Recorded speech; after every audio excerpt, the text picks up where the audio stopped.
Mic check 1 2. Mic check 1 2. Big shout out to everyone watching. Big shout out to everyone on chat. Mic check 1 2 1 2. How's everything? How's my sound? Big shout out to everyone. Big shout out to Rock Chalk, Cindy Abbott. Big shout out to Sandra. Thank you for being here. Very appreciated. We have a Speakman Holding with us today. Big shout outs, round of applause to Speakman Holding. We're about to have a great conversation in true crime. We're gonna talk true crime cases. We're gonna go back to work. That's what we're gonna do today. We're gonna go back to work. So let's give a round of applause to Speakman Holding. What's up, sir? What's going on? I hear you having a delay. I have a delay. Yeah, I can hear it. I can hear it. Hey, thank you for being here, man. I appreciate you so much to be here with us today. Very appreciate it. Let me get rid of the music real quick. Guys, big shout out to Speakman Holding. Thank you for being here today, sir. We're gonna be talking about some true crime. We're gonna start with Bryan Kohberger. I think that Speakman Holding has some very interesting things to say. And today is Speakman Holding show. Today is all about Speakman Holding. He's gonna give us the information that he has. He's gonna give us the what's coming next on his channel, and we appreciate him so much to be here. Speakman Holding, how you doing, brother? Jrod, Yes, sir. I'm getting you're getting a bad delay in like an overtalk. And so it's gonna be hard. It's hard to Just, hear you, bro. just like the other time, the sound problem. Yeah. So I don't You know if your end no, definitely not mine. But do you have? Hold on. Do you want to do the other setup? Because the on the with the other setup, yeah, it was better. I'm gonna pull off and do it. Okay, that'll be good. No worries. We got all day. We'll take care of that because it's gonna sound good with the other setup real quick though. Just give me a second. Yeah, you're good. No worries. All right, we have Speakman Holding here backstage. We're gonna do a little different setup to see if we could have a better sound performance.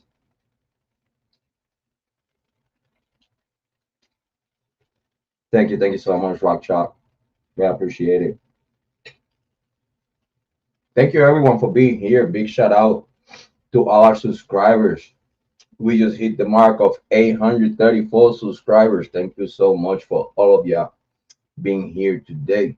All the new subscribers, all the OGs in this channel. Thank you so much. It's very appreciated. All the people that has like put up with all the bullshit in YouTube true crime. We appreciate you so much. But again, we're here. We're back to work. We're back to work. Do what we do best, true crime. We haven't Speakman Holding tonight. We're gonna be talking about his take on what's going on with the Bryan Kohberger case. If I'm not mistaken, we're gonna be talking about a little bit about the Delphi case. We also gonna approach the O'Keefe case over there in Massachusetts. Big shout out to Total Boy. We're gonna be talking a little bit about that. We're gonna make sure that you know we keep it to the 100% of our capabilities. Just keep it 100. Y'all know me. Y'all don't. We don't sugarcoat nothing. You know, we speak our mind, and we try to be fair at the same time. You know, sometimes it doesn't sound fair. Sometimes like, oh man, can you believe what these guys say? But at the same time, tough love is tough love, and it is what it is. Sometimes people need their feathers being rough a little bit to put them back in shape. So I appreciate all the support through the storm from everyone, all the supporters, all the sponsors, everyone that has donated. Thank you so much for everything you have done for us. Um, let me see. Let me drop the link again real quick, making sure that we get Speakman Holding here. Link right there. Big shout out to everyone watching. It's gonna be a goodie today, though. It's gonna be a goodie today. It's always good to listen from Speakman Holding takes. He's very knowledgeable in the book of law, and we could learn a lot from him, though. You know what I mean? I know a lot, but these people out there that know more than me, and I could always appreciate the knowledge, and I could always appreciate learning from what I call the OGs of the true crime community. People that have been here in the true crime community for a long time and are very serious, you know. So I like to learn from great content creators. I speak on holding. Let me see here. I don't see you, buddy. Let me bring you up stage. Can you hear me? Hello? Can you hear me? Yeah, but I need to. I'm trying to collect my headset. Okay, cool. Let me know if at least you hear me better. Could you go always out? Oh, by the way, you know how to change. You could change your picture on the right in front of there if you want to. It's like the three buttons like where your picture is on backstage. You hit those three buttons and allows you you're gonna see like right here on mine edit audio avatar, and you could put any type of picture there, any picture you like.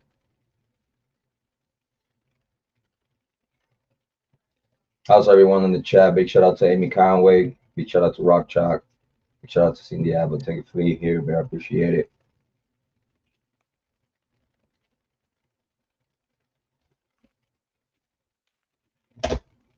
Big shout out to everyone in the chat. Thank you for the 19 viewers. Very appreciate it.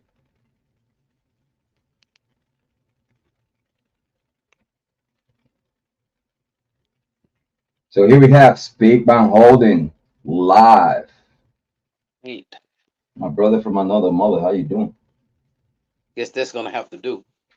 Yeah, Can you yeah, hear me? no, yeah. I hear you, and see you perfectly, brother. But I'm not because I don't have my headset on. Yeah, I'm not I'm not really able to hear you like I want to. Can you hear me? yeah, I hear you perfectly, brother. Can you hear me? That's the problem. I can,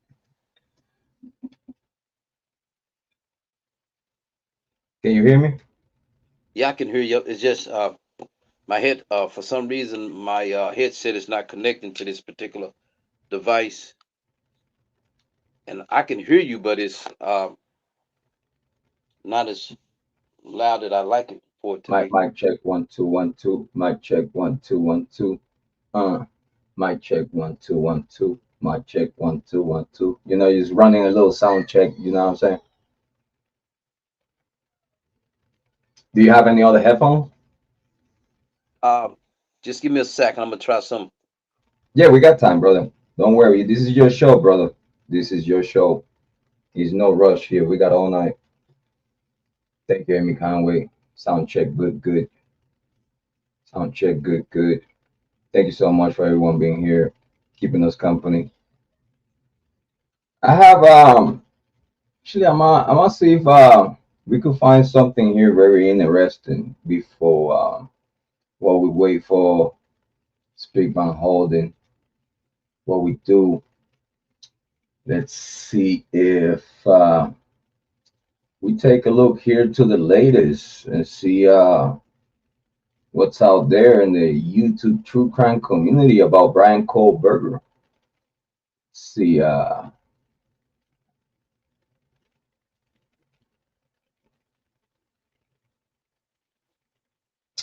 let's see what we got here. Big shout out to Thought Riot. Big shout out to Thought Riot Podcast.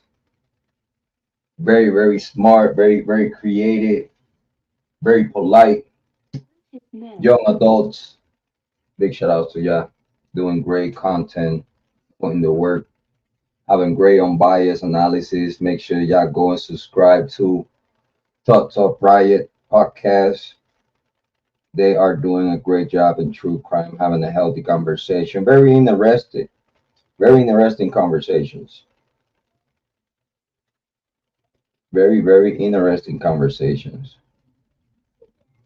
which is very good to see young adults putting the good work in the true crime community. That show that is hope out there. That means that is hope out there. The young true crime community actually doing some such a great work. I remember when they was like on their very early stages of their show. Um, I always go and show love and make sure that they feel supported from a community that actually is a good community, it's a great community, the true crime community. Which over here we unbiased, we unbiased, we try to be fair, you know. So yeah, big shout out to them. They're having some great conversations. Parallel construction, law enforcement, the hidden investigation, Illuminati. I love their conversations. This is very healthy topics, very healthy conversations, and I believe that they are actually the future of the true crime community. Big shout outs to them. Big shout outs to them. Let's see what else we have here. Okay. The recap with Julie. Big shout out. Everything you need to know about the Idaho 4 case and Bryan Kohberger. Okay, this is good. Big shout out to the recap with Julie. This is good sport. It's good to see fresh new faces talking about the same topics that we're talking about. That's amazing to see. That's very good. Let me see what else we got here. Uh, Idaho 4 noisy house. We're waiting for Speak Van Holden to get back. I'm gonna post the link just in case. I'm gonna post the link real quick. 1 second, please.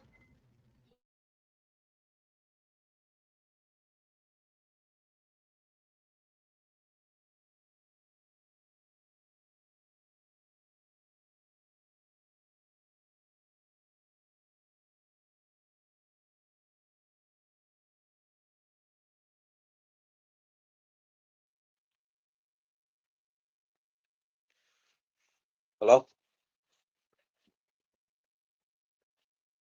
Can you hear me, brother? Mike. One check, 1 2, one check, Yeah, 1 2 2.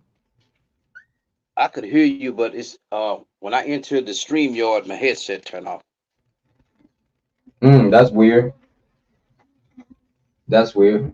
But listen, we here to listen to what you got to say. Don't worry about what I have to say, because this is your show. Oh, but hold on. This is your show, so we're here to to listen to your take on the Bryan Kohberger case, though. Um, let me make sure that everything is in place here. So, Speak Van Holding, what's your takes on the Bryan Kohberger case? Can we get a understanding of what's your take on the newest developments?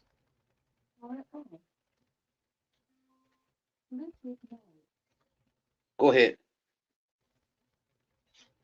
Yeah, we want to hear you takes on the latest information in the Bryan Kohberger case. Can we have a full articulation of it? Okay. Dealing with the Kohlberger case, as you already know, he waived the speedy trial, so you got this long delay right now. And looking forward to the jury trial that's coming. What I see that's gonna happen is he will be found guilty. When you look at the evidence, the probable cause affidavit, it's still not a complete story as to how they got to Kohlberger. The theory that they give in the public is that they got the father DNA out of a trash can and then compared it. But at this point, why would you need to get the father's DNA out the trash can unless somebody had already told you that Kohberger more than likely is the guy you're looking for. So this would put you in a direction of the father to get a DNA to kind of get a numerical match. Here's what I think happened to how they actually got to Kohberger. At some point, I believe somebody in his family, whether it's his brother, whether it's two sisters or the mother and father, somebody reached out to law enforcement and stated that they have a strong belief that Kohberger, their brother, had something to do with those murders or is the murder. And along those lines, they asked that individual, why do you say this? That individual may have conveyed to the police department that he was wearing gloves, he was acting strange, and when that subject came up, he kind of responded in a bizarre way in which his sisters or his mother and father believed that this guy had to have something to do with those murders. And so the whole secrecy about how they got to Kohberger, the way I see it can be, I can rationally conclude that it was somebody in his family that put him on to Kohberger. Because you got this probable affidavit that's spelling out the cell phone pings, but none of that is sufficient. It jumps. And what they're trying to hide is his own family has turned him in. And what I also believe dealing with that case, somebody in his family, whether it's his sisters, like I said, his mother, father, a combination of all of them, they agreed to allow the police to surveillance their conversations with Mr. Kohberger. And so this is how they start arriving that Kohberger had to be the person that they're looking for, because you don't jump for the father unless you already knew that somebody put you on Kohberger. So going forward, Ann Taylor already knew that they had this evidence, but didn't want to expose how they actually came to Kohberger. This is why she never had a Frank's hearing to challenge the probable cause affidavit. Okay, that's one of the first things that she could have done along with the speedy preliminary hearing. And so going forward with this case, you see a lot of secrecy. You don't know anything about the evidence, what's going to be admissible, what's not going to be admissible. But one thing that is clear in this case is that an innocent man like Kohberger would not remain silent and not profess his innocence. His counsel would not prevent him from professing his innocence. At this point in the game, she know that they have the evidence, but the way that they got the evidence, they don't want to really reveal it, because at some point it could get the whole case thrown out because the way that they got the evidence, and at the same time it could expose his family members to being what they call snitches, like that there. So going forward, I expect a conviction of Bryan Kohberger. And thank you so much for that expose, though. Thank you so much for that expose. So what kind of method, like due to the far as what they have available as we speak right now, far as public information, whatever is public information right now that we could utilize to make an argument about it. What you think they'll be able? What you think they're gonna be able to use against Kohberger to get a conviction at this point? Well, what they are banking on is the trace or whatever particular DNA. We still don't know if this was sweat, hair, skin cells, etc. They are banking on the DNA on the knife, but that's what they banking on. But that's a problem, because at this point, once again, if you got this particular DNA on the knife, you had it worked up in your Idaho labs, you found nothing. And this is one of the issues that I think a lot of people don't understand. They found no DNA on the knife. It's only when they sent it to Texas that they found some DNA. So when I look at it from that perspective, at some point, somebody had already say, hey, this is Kohberger. I really don't believe that they found the DNA on the knife. I think it was planted. because you stated when you worked it up with the STR, when you found it, it was no DNA. You found nothing. So if you don't find any DNA whatsoever, why would you send it off somewhere to have it examined for that particular DNA? You done already stated that you didn't have it. So I do believe that this is how they are trying to convict him with this spontaneous DNA, because you can't explain why DNA would be on a knife sheet and nowhere else on that knife sheet. It doesn't add up. So in other words, when the sheath was found, it was reported that it was no DNA on it, and then by the time it gets to Texas, which actually you told me that that particular laboratory in Texas doesn't have very good reputation.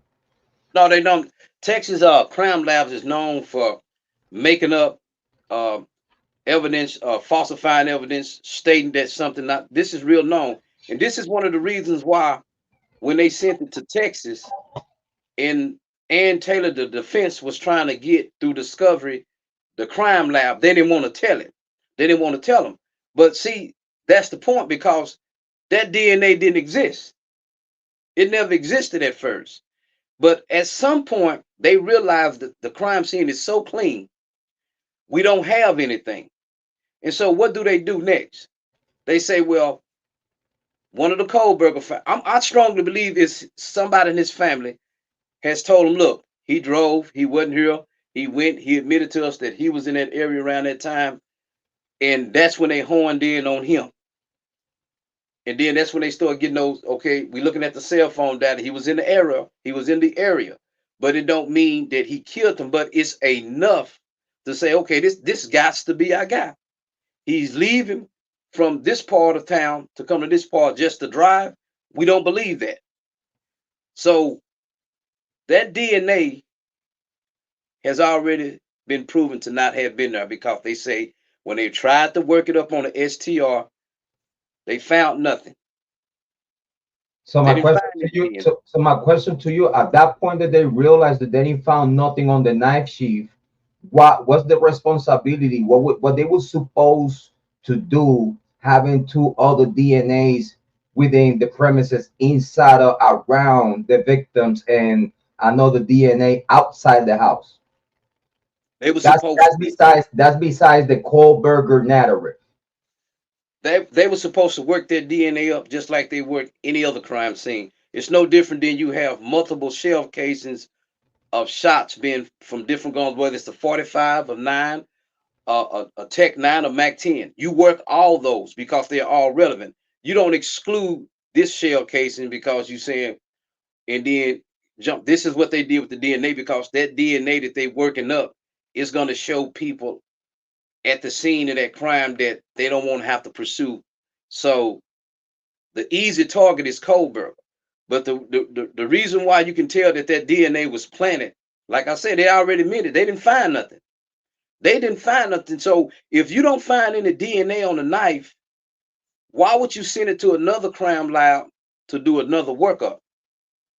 But if you look at the probable cause affidavit, that affidavit specifically say that when they worked it up in the Idaho crime lab, they find DNA. You didn't work that up on the Idaho crime lab and find no DNA. You sent that to Texas. And now once it got to Texas, the defense saying, hey, we don't have to reveal to y'all who worked this DNA. The court saying, we don't have to reveal this. Well, the courts ain't never said that you don't have to reveal them, because that is the only way we know if this crime, we need to investigate and cross-examine the expertise of how they come up with finding this DNA. That's what they don't want you to know. And this is why they start putting up all these roadblocks to secrecy. Because had Ann Taylor had the speedy preliminary hearing, she could have found all this out. But like I say, she's working with the prosecutor to keep this a secret. And I will say this here, what people don't understand is this. Ann Taylor was not making a bunch of money as the public defender, head of the public defender office like you think she is. Ann Taylor, the way that this case is going, the way it's being prolonged, Ann Taylor stands to make $1 million on this case. They didn't have to waive the speedy preliminary hearing, uh, um, and they did not need to waive a speedy trial because they had plenty of time to look at the evidence. If you look at the fact that they was filing for discovery and the prosecutor was withholding it and delaying it, so what was the purpose of Ann Taylor having this man waive the speedy trial to have more time to investigate when you knew that that they was going to delay it anyway? But the problem is, once the defense waived the speedy trial, they trapped Kohberger. Had he said, "No, I'm not going to waive the speedy trial. You got plenty of time to investigate the stuff," because look at it, discovery has not already been given to the defense. So that was she already knew the prosecutor would delay it, but she had to make it look like, okay, Kohberger just waived that. So that's not an issue he can never raise again. My question to you is like, we realized through the whole process in court that prosecution being hesitating to, or not hesitating, but I would like to say, they haven't been ready far as discovery goes. Like it's certain things, it's certain things that Ann Taylor want to have before everything happened. Far as this trial, can we agree that Bill Thompson kind of like after for the second stay, right? For the second stay, they fought it, and we was talking about this. They fought the second stay and saying that they were ready, making it look like the fans was not ready. But the fans and Taylor and team always made it clear that they was ready for the first phase of trial. But she said that with whatever she had at the moment, but she requested stuff that is part of this case that never got to her. So I believe that while the prosecution is making it look like, yeah, we're ready, trying to make the defense team looking weird, like they not ready, while they stated we ready right now with what we got, but we need something else. We need this other stuff. And due to that, those requests being delayed or not delayed, but they haven't been ready to being offered to the defense. Don't you think that it was some trickery between the prosecution at the same time, a completion and kind of like work deal with Ann Taylor? Like, can we say that Ann Taylor and Bill Thompson kind of like working together to put a Um, case? she ain't kind of, she is working with him. When you approach a case to where they indict you, when they indict you, they basically saying they got everything to prove their case. Okay, that's why they go to the grand jury with it. All right, you go to the grand jury, and you saying this is what we got. Anything after that that you saying you don't have, that's on the state. Because like I said, here go what she did. Ann Taylor already knew she working with them because, like I tell you, if you went on with the speedy preliminary, you would have found this information out. So you didn't want to find it out because you waived it. You waived the speedy preliminary because that's a public hearing to where things gonna come out. So it makes sense for her to play along and say, okay, we're gonna waive the speedy. We'll have it later on down the line. But I'm gonna ask you again, why would you waive something now that you can find out that can help you in discovery for later on? No, So and I totally agree with you with that though. and so when she took this route, then once he waived that, had he not waived it, in Bill Thompson, see, she needed him to waive that so she can play this game with Bill Thompson with the, oh, y'all ain't gave us this, we need this, because all those delays would have violated a speedy trial and he could have got the case dismissed. You see what I'm saying? At this No, stage, yeah, go had he ahead. not waived the speedy trial or the speedy preliminary, this case, he could have filed a motion to dismiss for failure to take him to trial uh, in that certain period of time. And all he had to do is show the prejudice, the harm that caused him. He had everything on the table. The harm that caused him is his family lost their job because of his incarceration. He can't pursue his studies. He can't make money. He's losing friends. See, everything was there for him to beat this case had Ann Taylor not waive the speedy preliminary hearing in the speedy trial. She needed him to waive the speedy trial so they can continue to play this game, because if he wouldn't have waived it, they couldn't play this game. He would have been free. Guaranteed he would have been free. I have a question for you. Don't you think that probably now that everything is gonna get developed and is gonna get a trial,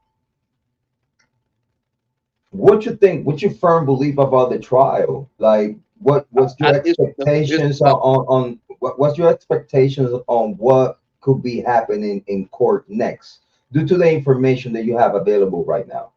It's going to be an orchestrated trial to where Ann Taylor, at this point, she she cannot seriously go in the courtroom and defend him because she aborted that defense a long time ago. Okay, so whatever's finna be playing out in this courtroom is going to be a circus, man, because it's not possible to go to court now and defend this man when you done gave up every defense that he had. I just can't see it but a circus. It's not gonna even look right. She's not gonna, when you see her at trial, if it get to trial before a plea bargain. Remember, I said it's gonna either he gonna get found guilty by trial or just a plea. Her defense is gonna be obvious. She not asking no real questions. Is she gonna be exposed? Because even the people that don't know nothing about representing themselves in court, you're just gonna be able to see the way that she's trying to question these officers. It's not gonna work because she working with them. Now they got enough time to get their stories together. But like I said, at that preliminary hearing, you called what the prosecutor bring. What the prosecutor would have had to bring at that speedy preliminary hearing was the officer that showed, all the officers that they, or the main investigator that showed up on the scene. Ann Taylor could have asked questions like this here: Officer John Doe, can you describe the scene of the crime? Officer John Doe, where was this body found? Where was Maddie Morgan by? Where was this body found? Could have found out all this here. And let me ask you, another thing she could have found out: what did Dylan Mortensen state to you? This is what they didn't want to come out. What she stated. What Bethany stated. This is why it never happened.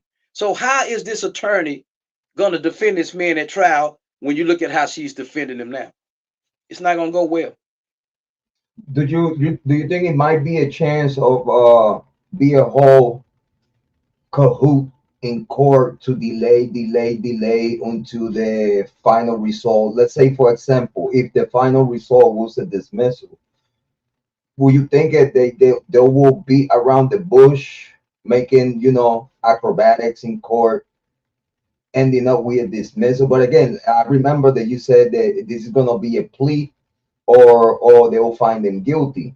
My question to you is, what you think they will use in court that'll be heavyweight to get him to either plead out or either to find him guilty? What you think is going to be the items, far as public information right now? What you think is going to be the items that he's going to convict them, they are without the benefit of the doubt? Because remember, it's a death penalty case. Circumstantial evidence sometimes in the death penalty case is like 50-50.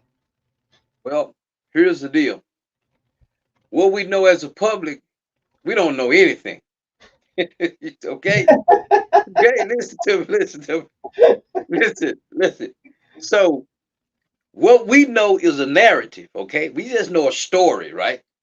Now, and like I said, the heart of knowing what they really got was the speedy preliminary hearing. And once you take that out the mix, a person has themselves that litigates or represent themselves. They ask themselves, why would you stay in the blind unless you, Ann Taylor, know something that he don't know, and she already know what's going on? So don't you think that probably the speedy preliminary hearing, the latest one, because we seen again that the prosecution saying that they were not ready, but saying they ready but not being ready because some pieces of discovery were not brought to the table. Don't you think that the discovery had a lot to do with the giving up the speedy trial rights? Well, this the deal. When they indict you, they are basically saying they have everything they need to prove their case. You don't indict somebody and say, look, we still don't have enough evidence. You don't do that. Right. See, the moment they indict, the moment they arrest you and charge you, see, initially he was charged by a complaint by an officer. That's the difference. He was charged by a complaint. And what you want to do is, once that officer charged him by complaint, that was your biggest opportunity at the speedy preliminary trial. Let me explain something to you. Once that officer filed that sworn affidavit that he believed that Bryan Kohberger killed him, he would have had to get on stand at the preliminary hearing and say, they already know the cell phone data don't place him there, don't make him the killer. They would have had to say, how did you get to him? That's what they don't want nobody to know. Because once again, his family turned him in. That's all. This is why we don't know anything. This is why it's so secret. Because when it comes down to it, Dylan Mortensen can't identify him. She's saying somebody, if you look at how she described him, that's a narrative that the police told her to describe. Because they already know, hey, if you put Dylan Mortensen on the stand, nothing she say gonna make sense. Because it's already understood that she's saying that she didn't hear nobody. You remember how they said they can't hear nobody, something going on. Yeah, But if she you was hear like, somebody crying, I think the first narrative was that she was in the first, like the first alibi was that she was on the first floor, not exactly. hearing and not seeing nothing.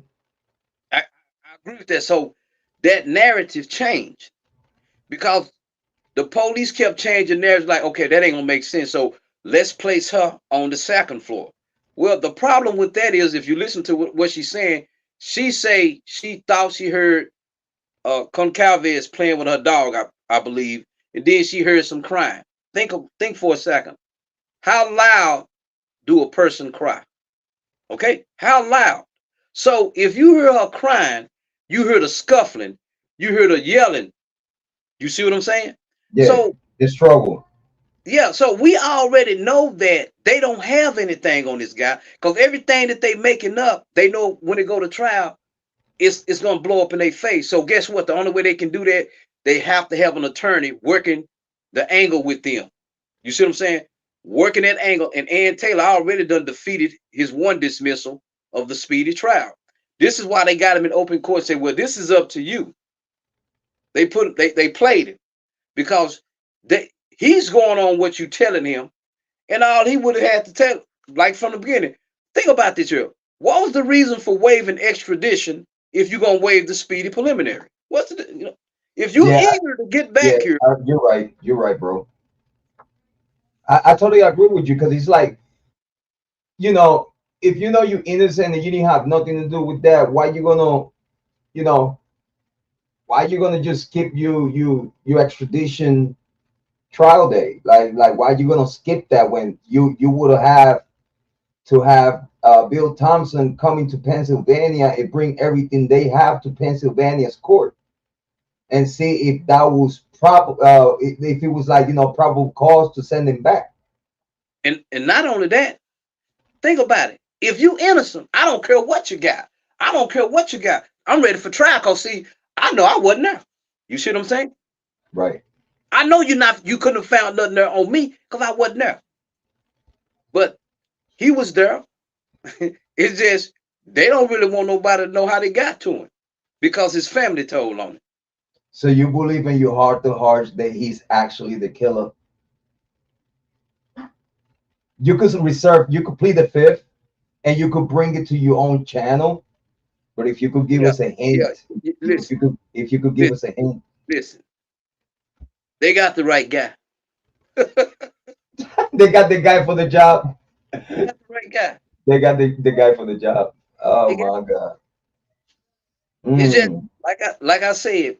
Whenever you dealing with these cases and you trying to keep it out of the public eye, it's because you don't want to know who telling on it. And his family told on him. So my Say question something. to you, is that will you see any chance of any loophole that will get him out? Far as like we're gonna go with your take, far as your side of the fence, far as you believe that he's the guy for the job, that you have an understanding that it could be a big high possibility that the authorities has the right person. So due to that, do you think it might be a legal loophole there that will get him out? No, Just because in the they way they got to him, skipping they all proper procedure. here's the deal. They coming to him. He already know how they got to him. He already know by now. So what they telling him is like this here. We can get this case dismissed. I mean, you can get, but we'll come back with it, and we're gonna have you again. So what we trying to do is this: are you willing to take this X amount of time and just plead and just get it over with? And that's where the death penalty is coming off the table. No, there won't be any loopholes because they got his attorney sewing up every hole that he can get out of. And you Now, said that if you run with this information, you're gonna give me your channel, right? You said that. I'll give it to you. But guess what? I ain't wrong. A conviction is coming, and I can't wait till it comes. This is why we love to have Big Bang Holding here, It's man. him. Because It's we him. love to agree to disagree and actually have fun. Like, Let me this ask is you this proper here. content. This is proper content. Let me ask you this here. Do you Talk to me, think brother. he's not gonna get found guilty? But you see, me and my personal opinion, I believe this man is gonna walk out. And the only thing that I believe that the guy is gonna walk out, because you see, on that witness, because you remember that they spoke about a possible witness that I think they go Calvis wanted to talk to, and they said that he was like a guy type of thing, but I believe that he could be a woman. They just changed the gender to like distract people and whatnot. Which, if it fits together with the information that you provided, that it could be a witness there. That it could be so close as a being a family member. You know what I'm saying? So I do believe that he's a witness there because it's being announced already. You know what I'm saying? And again, the Goncalves family wanted to talk to that witness. So I believe that he's some kind of warm body giving testimony some way, somehow. I totally understand that, right? My thing here is, right, that besides the point of having a witness, right, can we agree that even though we have a witness far as possibilities, because again, right now, if we're gonna go back to the information of the car, we gotta have a license plate, we're gonna have a face, we gotta have certain things about the car. We gotta have, like, whatever forensics they do to the vehicle, and far as the engineering and the data that the vehicle collects and stuff like that. All that's supposed to be already there, supposed to be already exposed as evidence. So the car situation, it has still have to be confirmed because they gotta have like license plate, face, something that will actually attach him to that vehicle on pictures and footage. Also, the cell phone ping situation is out the door because we have seen many cases that the cell phone ping is very not accurate, or at least we have accurate GPS data. Then the man is cooked. At the same time, besides the witness that put him there, don't you think the state still have to prove that he entered the residence? That you know what I'm saying? Like, if the DNA is out the door like it is right now as we No, no, speak. no, no, no. That DNA is not out the door.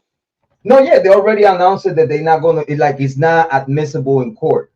Like, it's like many, Okay, many, many people have concurred that let, that DNA is out of question. okay. Let me say this here on the DNA. No, that's not what they said. That's been a lot of confusion. All right. This is what Please, they say. please let me know, brother. That DNA is admissible, but like I say, we haven't had a trial where the evidence has been proffered by the prosecutor, and the foundation got to be laid for it. Who collected it? We don't know that, but I can tell you this here: they said that they was not going to use the workup from a particular lab on it, but they're going to use the DNA. This is why the DNA somehow mysteriously put there. This is how. At some point, they say, "Well, this is the guy," but we can't prove it based on this cell phone stuff. We can't prove it. So what they did is they put the DNA there. This is my theory. They put it there. All right. Now, remember, when they first did this case, they didn't say nothing about no DNA.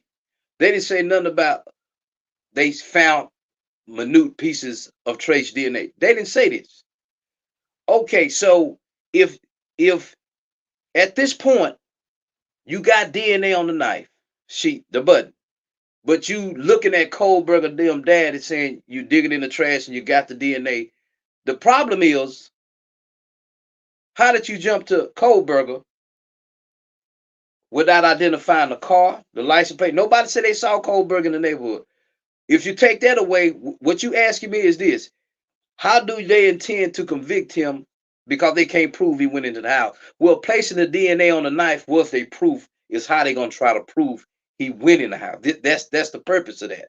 And then to bolster that, they got Dylan Mortensen saying they got him to describe Kohberger kind of to the T, and that's how they trying to do it. And you can do it that way, but now whether the public believe that, it's a different thing. But that's what they trying to do.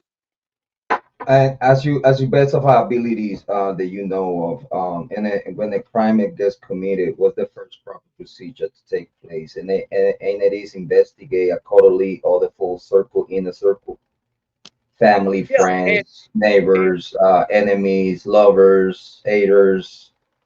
and Because you remember, they clear everyone in a week, bro. Let's be clear. Like it's two different type of DNAs there. Three actually, one outside, two inside.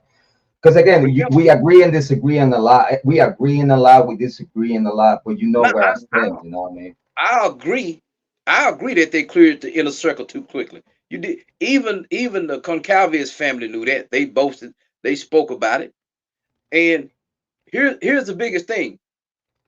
When it came up that there was a Brady list, one of the officers probably that showed up at the scene. The test. The problem is what the defense and Bill Thompson and the state don't want nobody to know. They don't want to know which officer actually collected that. How did he store it? It's called a chain of command in so it can be admissible. And they stated in the probable cause affidavit that they worked the DNA. I mean, they worked the knife and didn't find nothing on it, and so they sent it off to another lab. See, at that point when they sent it to another lab, we don't know if they actually found some on But, there. but you see, that's the whole symptoms. That's the whole symptoms of a framing, though. You know what I'm Huh? saying? Like that's all the symptoms of a framing. Don't you agree? Yeah. I mean, that's just what it is. I'm just saying, in my opinion, you this not possible. Somebody got this knife, and all you got is some type. We don't know if it's skin, blood, or sweat. It don't say. This little piece of minute DNA on a button sheet that don't even sound right at all. Yeah, like what the octillions is talking about octillion levels, which is actually very rare within the conversation, but they were talking about octillions, far as whatever that is, you know, far as like the amount there is a chance of octillion chances that it was Kohberger, you know what I mean? Yeah, Um, they, my I, question to you is like, far as can we speak a little bit about the wounds presented and explain on the victims? Do you think a K bar would do that damage? Don't hey you boy, think the forensics would have to explain well, if they 100% sure that those wounds were this is what solely created by a 11-inch K-bar knife. We'll put it to you like this here, man. A K-bar, a real military K-bar knife, will cut your head off. Okay, it'll do some major damage. It's a very reliable tactical knife. Very reliable. Especially if someone knows how to use it, right? Even if they don't know how to use it, that's a very dangerous knife, man. So we could say that even without experience, someone with the purpose will be able to get it done. Yeah, you don't even have to have an experience because once it pierces you, oh, it's gonna cut you up bad. It's cutting you up going in, cutting you up going out. All right, and think about it. That's what they don't want to get into because it may show that there was multiple weapons, and they don't want to have to explain that. We haven't seen the wounds on the body, and like I told you, they don't want the public, they don't want the jurors to see that because if those wounds are inconsistent with a kabar knife or one knife, and it shows clearly it's two knives, that's the only way he'll walk.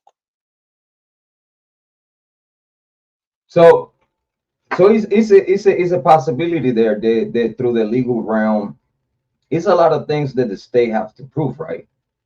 Yeah, they see they gotta actually prove, even though let's just say they got his DNA on the knife, that don't prove he the killer or that he was there. That don't prove that.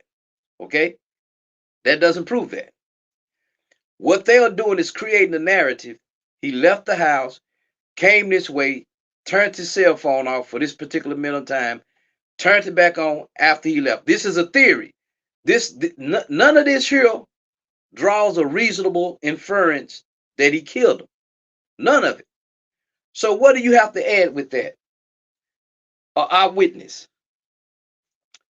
DM is not identifying him. She identifying somebody that built like him. You see what I'm saying? Yeah, totally understand. And also, I think she said something that it was around like the 5'10" type of thing, and Kohlberg's a little bit taller than that. Yeah, but see, even that is it's dark and they can get by with that. But the biggest thing is, what type of mask did he have on? She said the mask covered his mouth, right?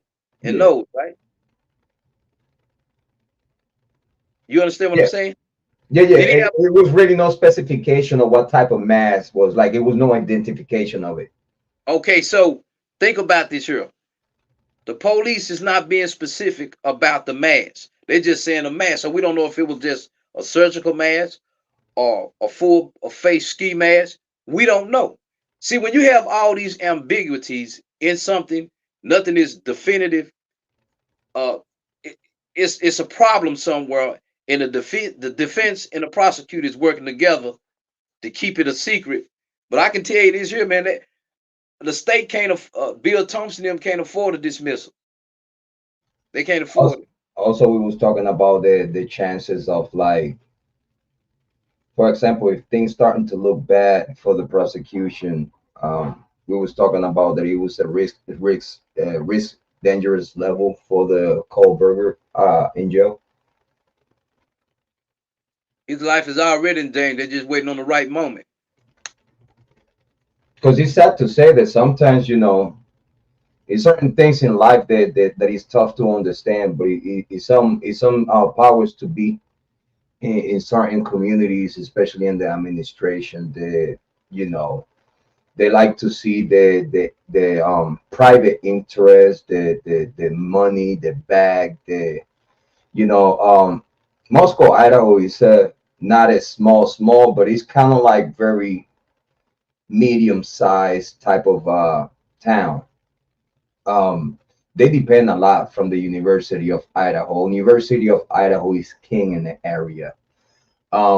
Do you believe that some way, somehow, um, private sector will have some kind of influence within this case? Like, I don't know, far as education goes, like, don't you think, for example, if the Sorry. matter represented, if for example, the matter represented right now to the public, let's say, goes out the door, and some kind of reality start kind of like catching in, and start pointing at some kind of neglect from the University of Idaho, whatnot, if that was the case, Do you think, for example, the state of Idaho and the University of Idaho, Moscow PD, all of them, in many other agencies and government have noticed, like they on notice, there is a possibility there that the open door is there for a lawsuit. Um, don't you think that at some point things could look left and it could affect the private sector at some point? Well, it depends on, you got to look at it like this here. When um when those college students was murdered, well, there's some, the university, how did they negligence contribute to it? They have to have some type of legal duty that they fail to be sued. Okay, but unless they had a legal duty and they didn't, and they if they had a practice, custom, or policy to which I do believe they did, where they permitted alcohol drinks and parties, um, that could be looked at too. But I don't really think it would be a feasible thing.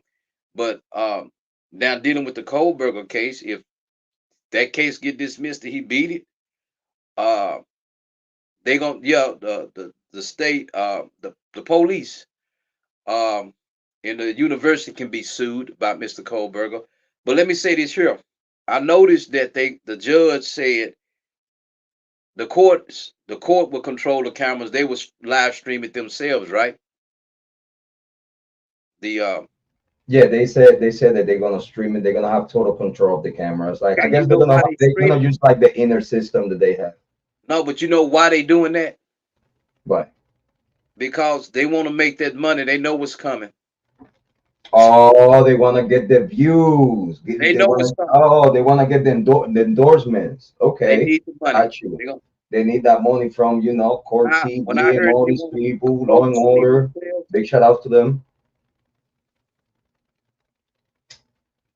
because the way it look now, from what we looking at, they don't want nobody to know what happened. So he could walk, but I don't think he's gonna walk. But if you ask me, is there's a possibility based on the way they're doing things, because we don't know what's going on, but we know one thing: they saying, "Hey man, you the guy." And like I said, I pledged my station, and he that guy. Big shout out to Big Bang Holding. I think that'll does it for the Bryan Kohberger topic. What about if we get into some fire on the Delphi case? Everything that is being said right now, we know, very aware, fully aware that you have plenty understanding from years and years of listening to the very beginning of the case. You being very fully aware. You have studied this case. You have been 100% involved, far as a scholar learning the whole case. um you know about this case. You brought it up to me. You was like, hey Jrod, have you heard about Delphi? And I was like, yeah, I heard about it, I look into it, but I haven't bring no content about it.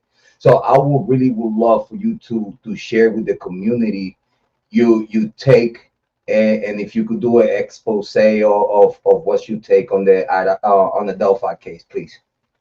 Okay, I remember when they first when we look at, let's get one thing understood.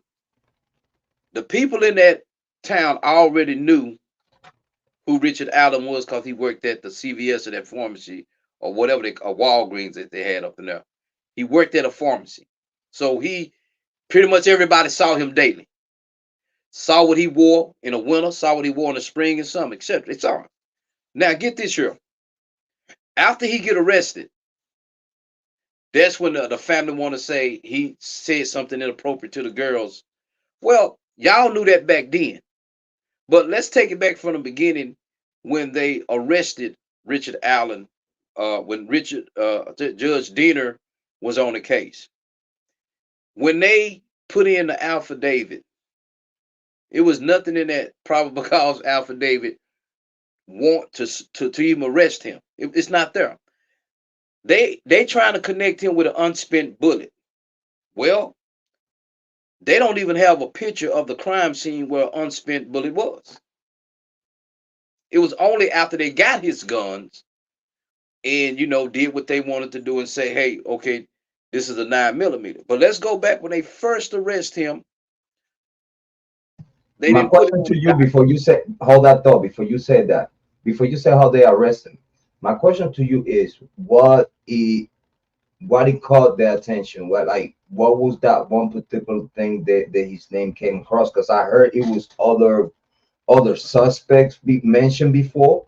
So my question is like having so many suspects within the case and so much people being looked at like in the public figure, like as far as in the public eye was a lot of people there. They even the true crime community was pointing fingers at a lot of people way before we got to this guy. Okay. What the authorities had to get to him, please. Well, what if they didn't? What they did is this: he came in and they had already years ago told him about this guy. He came forth, but what they did, they called him in for questioning again, and they started asking him. He said, "Yeah, I was there, but I didn't see them." Okay, what got them to him is the fact that he said he was there. All right, and so they said, "Well, you got to be the guy." This the point. They don't have to have no real reason. It's just we think you that guy because you the only one saying you was there.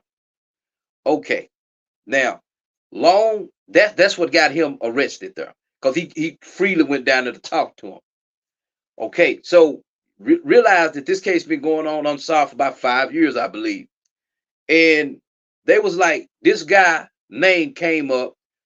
Y'all talked to him or you didn't talk to him, but they didn't see him as somebody that would do that.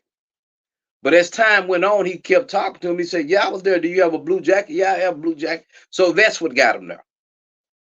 He admitted to having similar stuff like this here. And so, but you got to go back and remember when they first arrested him, it wasn't a real arrest, it was a kidnapping.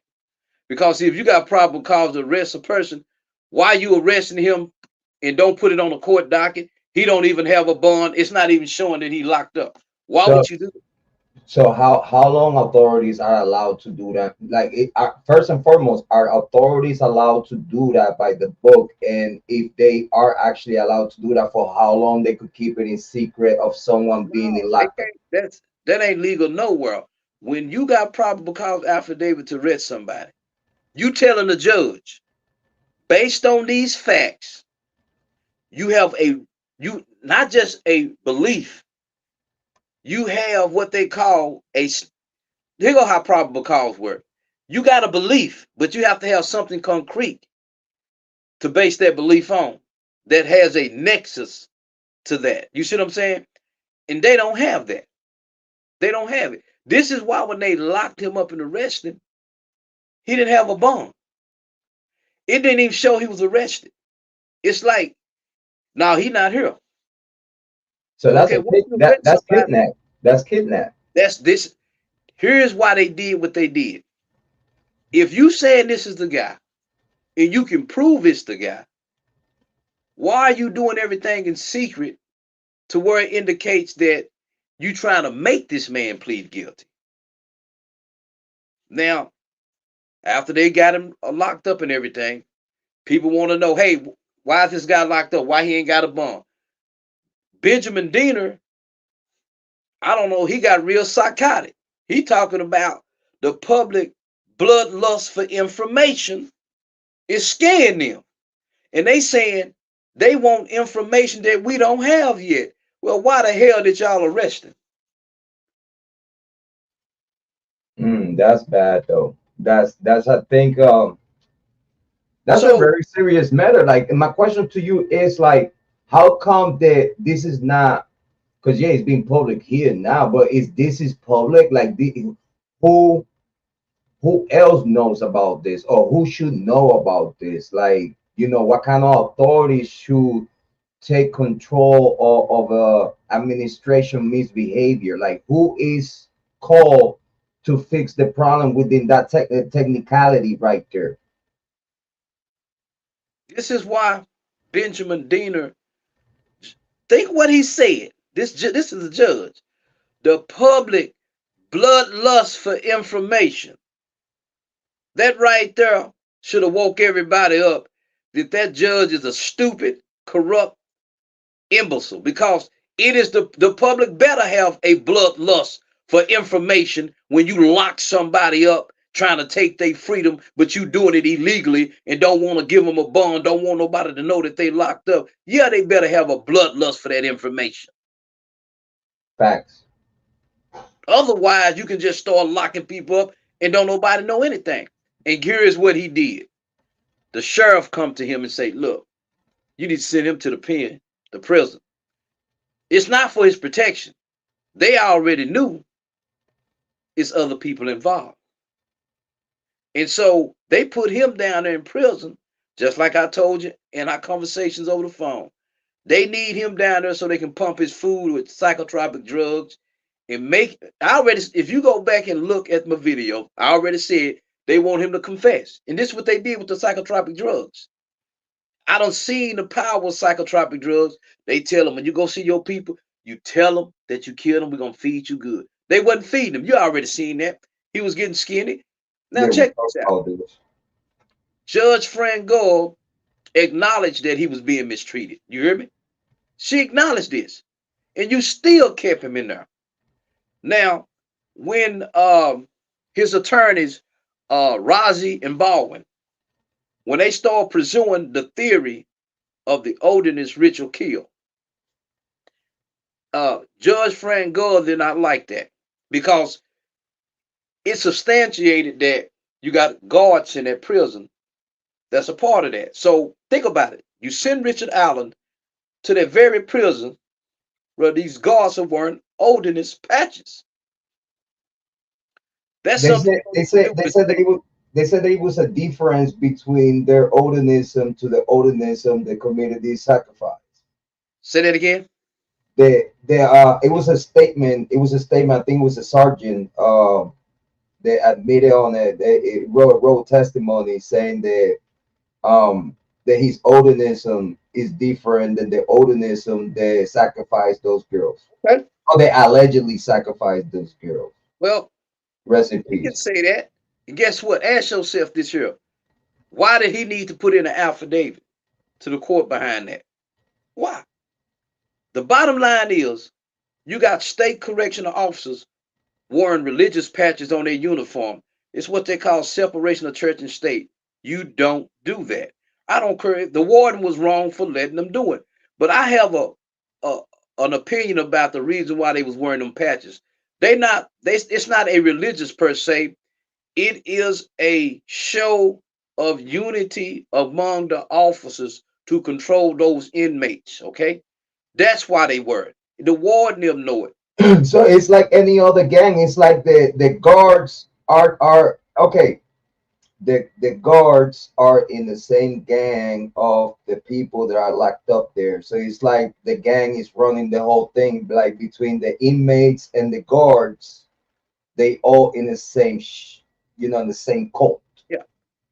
And when So Rozzi that'll show levels in that cult. So that means that in that cult, if this is reality, in that cult, they control. It's like they control the crime type of thing. That it's like, well, you're part of this cult, but we could lock you up too. And don't you think that's a way to kind of like keep it under control? Yeah, it is. See, you have to send him. Remember, they don't have nothing. They don't have anything on Richard Allen. That guy is about to walk. And I told you they need him dead or his mind gone.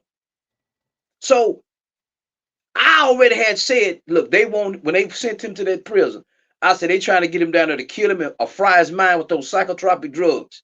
Okay. And this is what they doing. And so when he went to his wife and say, I killed them people, and she hung up the phone, what you gonna hang up the phone for? If your husband really killed them people, wouldn't you want to stay on that phone and say, tell me how you did it? I'm not gonna hang up the phone. So like it sounded like he was forced to say it. He was forced to say it. Think about this here. You put yourself, your wife locked up. She say, baby, I killed them kids. What am I hang up the phone for? I'm saying, okay, tell me how you did it. Right, because you want to give her explanation, I guess. And I mean, he should have known that he killed him. Okay, tell me how you did it. See, he wouldn't have been able to tell him. She just hung the phone up. And it makes no sense because it's like you know that they recording the conversation like in the back of your head, like if you really didn't do it, what you know, it's like even if Telling you you the did it, what power. you gonna say? What you gonna say it on the phone?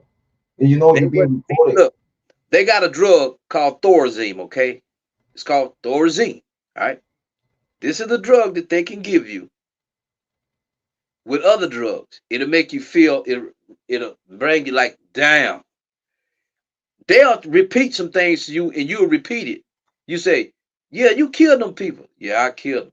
Now, when you go to visitation, tell your people you killed them. We're gonna give you cake, pie, ice cream. This is what they doing, man. People don't. I said, this is what they did to him. Now, check this out. So there was never a real reason to send him to prison for his safety, because nobody would. There was think this was the sheriff idea. Remember, the sheriff told Benjamin Medina before he recused himself, send him to the prison. Why? Nobody, y'all act like somebody's gonna storm the courthouse. This is part of making Richard Allen look guilty without any evidence. All these shenanigans. Now, when Rosio, and Baldwin started pursuing this theory of odiness, Fran Gugg started telling them, hey, y'all don't need to go down there. Well, I'm gonna take y'all off the case. Don't go down there. She messed up because she was trying to control how they defend Richard Allen. She's finna get taken off the case. She's gonna have to step down off the case because what happened in the chambers, when they just Indiana Supreme Court already done forced her to release the transcript the way that went down. You don't try to interfere with an attorney representation. You can't call them incompetent because that stuff got leaked. You have to have a hearing. You have to have testimony to make findings. It's what they call findings of facts and conclusions of law. She didn't do any of that. Okay. So without findings and facts and conclusions of law, it's impossible for Judge Fran Gull to make such a finding. Okay. You didn't hear any evidence. You didn't hear any testimony. You So the just judge was, arrived at this. so the judge was not supposed to interfere as far as the because it's like violates his rights, right? She's interfering with Richard Allen's right to effective assistance of counsel. She don't like the fact that they going down the Odinist theory. That's his defense. That's what and they have proven that this defense is more than likely 100% correct. But see, what a lot of people don't know, that the two attorneys that Fran Gull, the judge, just appointed, she has ties with them from another county. She got ties with them. So my question to you, and it's more like I'm looking for answers. Like, can this be deeper than what we think? Due to it's been like 5 years. Can that 5 years delay and the mishandle? Can we have a theory um, that the local administration could be involved, including like probably state and local enforcement? Well, when you start But speaking I like think that, the state troopers got the case, yeah. right? When you thinking along those lines, remember it's always going to be one or two or four or five people involved in those agencies that's trying to cover it up. Don't A lot of time when you say that they involve, people thinking that everybody, but not all it takes is the brass, the rank, to take control of something and steer it a different way. You see what I'm saying? So for 5 years, this went unsolved, and y'all had Richard Allen under your nose. It went unsolved because it may be it's pretty much may be. We already know it's more than one person. We know that. Richard Allen is too simple to put in his head to go try to get these two girls and end up stabbing them by himself. I don't see that. So in other Now, words, we could. So can we see like a massive raid of public administration at some point? Can we see a raid from the FBI or some kind of did you say did you say a raid? yeah, like raiding and locking a lot of people from the within the state or the administration, which again, so if it gets proven that They, no, they indeed wouldn't do it. this was like a sacrifice and multiple people was involved, and let's say if that was the case, if these multiple people involved had to do within the administration of the legal justice system, within the local area. If it gets proven, which we don't know right now, if it gets proven that this was a premier sacrifice from the temple. They couldn't go in and arrest these people unless they had probable cause of who done it. See, you can have 10 people in a gang, and it's a gang, and somebody in that gang killed somebody, but you don't have probable cause to go arrest everybody in that gang. What they doing when they go arrest everybody, they fishing. You see, this is why the courts never really explain what probable cause is. They'll give you these examples, but uh, it's never concrete. But probable cause deal with a, you got to already have an established. First of all, you already have to have established fact first for there to be probable cause. A mere belief of what you think, it's got to be some type of standing fact, okay, that gives rise to another belief. It's got to be a concrete fact first that you can build on and say, I can reason believe that this happened. Without a concrete fact, you don't even have no probable cause. You So, just don't have it. so let's say if he walks, right? Let's say we don't know that yet. We like in the very beginnings of a very long ride, very long true crime ride. Let's say this guy walk. What else they have? What will be next? What like far as the If he information walked, that you know, like for example, um we're fully aware there is another suspects that there was being looked at before. It was some people that was mentioned but never was brought up to the attention. And we could believe that these people are actually involved within the cult. okay, let me stop you there. I'm glad you mentioned that.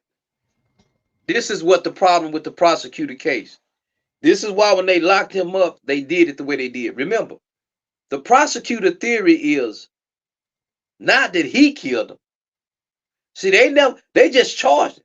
The problem is they're gonna have to prove that he murdered him. They don't have it. What they trying to do is the unspent bullet, that ain't gonna cut it. But So the prosecutor saying, look, it was more than one person. Well, think if you go to trial, you get up there and you tell the ladies and gentlemen of the jury, this is a case where the Abbott Libby was murdered. Richard Allen is the killer. Now they gonna what he gonna have to do is say, how did he do it? He can't. This is the problem. He gonna walk. Richard Allen gonna walk, or he gonna come up dead. It's one of the two. Okay, he gonna walk or come up dead. He ain't gonna get found guilty. Do you see how hard Rozzy and Baldwin was fighting for him? You see so they how so they definitely know something. they know that the So they evidence put in, it's like technically they put in their whole career on the line for this guy. Can you they see articulate? the evidence ain't there, and they know it. This is look. I already told you that unspent bullet that ain't enough. They what they did is say, okay, we think you did it, and they tried to force him to tell him. They locked him up. That's when they were trying to force him to tell him. He wasn't telling them nothing. And right, we still at this standstill. So what's the best way to try to entrap somebody where you know you don't have nothing? You send him to prison because you look. The whole part of sending him to prison is so they can put them drugs in, psychotropic drugs. He in prison, man. It'll be different in the county jail, whereas people come up there and see him a lot. So they didn't want him in the county jail to do this here because they needed to make it look like we ain't got nothing to do with it. But you send it down there. But see, they messed up when they sent them down there too, because guess what? That oldness theory popped up. They messed up. So you think that after 5 years, that's 5 6 years that it's been this long, don't you think that they probably did that to kind of like somehow look good, like in front of the public eye due to elections? Listen, that's how they want to look. And they look at it, the way I see it. If I don't think that he killed him, he may have had something to do with watching out or was going to participate, but he didn't kill him. It's some other people involved, but they want to take him down in hopes that he tell on them. And guess what? If it's some other, which we know other people involved, they put him in prison where the ordinance is. Guess what? We can kill you at any time now. They don't already start working on him with the psychotropic drugs. All they got to do is give him the right amount of drug. You know, they got that fentanyl out there. They give him the right amount of drug. Oh, he done killed himself. Then a suicide note come up. Come on now. And it weird in the way the authorities got to him. Far as like I remember in one of the press releases, the state authorities were talking about that they were looking for a guy that he was parked at the CVS. Ain't that weird that he was a CVS employee and the same time I Yes. don't know where the state troopers said that they were looking for a guy that he was parked at the CVS. But don't you think the CVS was pretty far away from the crime scene? Can we agree? It had nothing to do with what that was. Other people talking that Richard Allen said something to the girls like, "This is free, your photos." Like they basically was insinuating that Richard Allen was trying to flirt with these young girls, and so that's what that's about. But But any one statement far as the reaching Alice situation that where he approached the two young ladies were with a third young lady older than them, and yeah, I could think that could be her sister because her sister brought him there. So can it be that them two young victims with one of their sisters? could could you? Are you saying could it be that the third The person? sister, the third young lady that he was there older than the other two, it could be the sister. It could be. Then and again, the mother and father know who it was. Somebody that know who that girl was, whether it's her sister or a friend of the family, they know. But keep in mind here, Ronald Logan, what a lot of people don't remember or forget, I did a video on it too. When the FBI agent served the probable cause search warrant on Logan, but not Richard Allen, the state police did Richard Allen.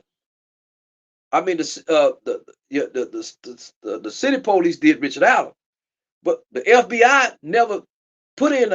She wasn't looking at Richard Allen. She was looking at Ronald Logan. So here you got an FBI that came in helping y'all work the case. Not once did she want to search Richard Allen's house. So guess what? Uh, y'all talking about an unspent round or bullet. You search Ronald Logan house. You got all his guns. It didn't match. You go to Richard Allen, and this is how they trying to place him. They don't have anything, man. My question to This is you why is you have to make him.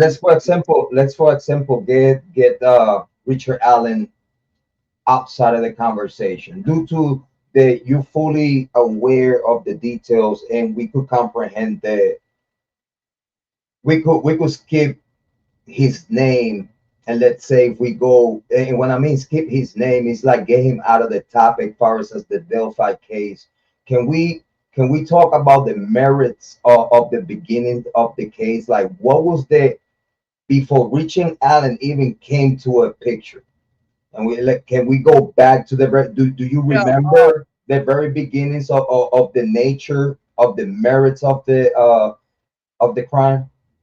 yeah, okay. When this crime first happened, so you got to realize they came at a standstill. They started. It was said that his car was parked like up the street and around the corner, uh, to like it's an odd place to park to come walk on what they call that Mon High Bridge in that area. And when the murders initially occurred, people was talking, and even he spoke with him, saying, "Yeah, they spoke to this man years ago. This is just it's something that he was saying. It never popped. I don't know if they didn't ask the right questions, but he show up and all in the investigation notes. But they saying, hey, it was a confusion as to what was said, or what he seen, or was he there. It was no confusion. They knew back then that they was looking for more than one person when it happened. And when these crimes kind of occurred, they gave a timeline where other people was walking and they say, hey, yeah, we saw a guy, but he was dressed, he was kind of dirty, like with the shirt on, like he been in the mud and all this type of stuff. And they asked Richard Allen, he said, yeah, I was there about that time, but I didn't see them girls. He said, I didn't see the girls. So, naturally they saying, well, you had to see them. But nothing ever came of that. It is only after the 5 years they came back, they started going back and they said, hey, we really overlooked Richard Allen. Nobody asked the right questions. And so they went back to him and started asking him these questions. And remember that blue carrot jacket, he admitted, I had that. I had clothes like that. And so this Don't is you how he think? came in the picture. Don't They you just, think that? Don't you think that guy on the bridge? It looks a little taller than this guy. let me tell you something. When I saw that picture, he looked a little taller, a little more, Boulder. Yeah. you know, and when I heard him say, down the hill, down the hill, I heard Ronald Logan talk. To me, that voice sounds just like Ronald Logan. But Ain't that the owner of the property? The owner of the property. yeah, and Because that's just what his my voice. question is right. Because these things can we link that guy to the father and boyfriend of one of the young little girls? Say Can it we again. match? Can we can we say today it could? Do you have any link, for example, that you know at this day today within the conversation of the case? Can, for example, if it was Odonism, right? Would it be any link between Odonism, the owner of the property, and if he's the owner of the property, could it be some kind of high priest for the cult? And the boyfriend and the dad of one of the young little victims probably part of the cult lured the young little girls to the area and then down the hill, guys. And then the girls didn't fall because they were with people that they already know, but they didn't expect to, like they were ambushed, like they were there with people that they knew. Yeah. Um. Here's what I think. Because This remember, is the whole what. narrative I heard in the beginning, the whole narrative was the sister brought him there because they were about to meet family members. They didn't send no boyfriend, they didn't send no friends. The statement was the sister brought him there because they were about to meet family members at the other side of the bridge. What happened? Okay. I'm gonna tell you why I don't believe that. This I'm gonna tell you why. Because if you with your sister, older sister, the mom and dad, everybody in the family know who you finna meet. Even the woman. So since they couldn't say who they was gonna meet, in my opinion, this is what I think happened. I don't know who took those girls there. I think they was going to take these girls to be uh They were raped. lured to get sacrificed. No, this what I'm okay, chill. What I think, here's Sorry. what I think. They was taking them out there to be raped. Okay. Do you understand? Gotcha. You hear me? Yeah, yeah, no, I hear you completely. I believe the It person just took them out there.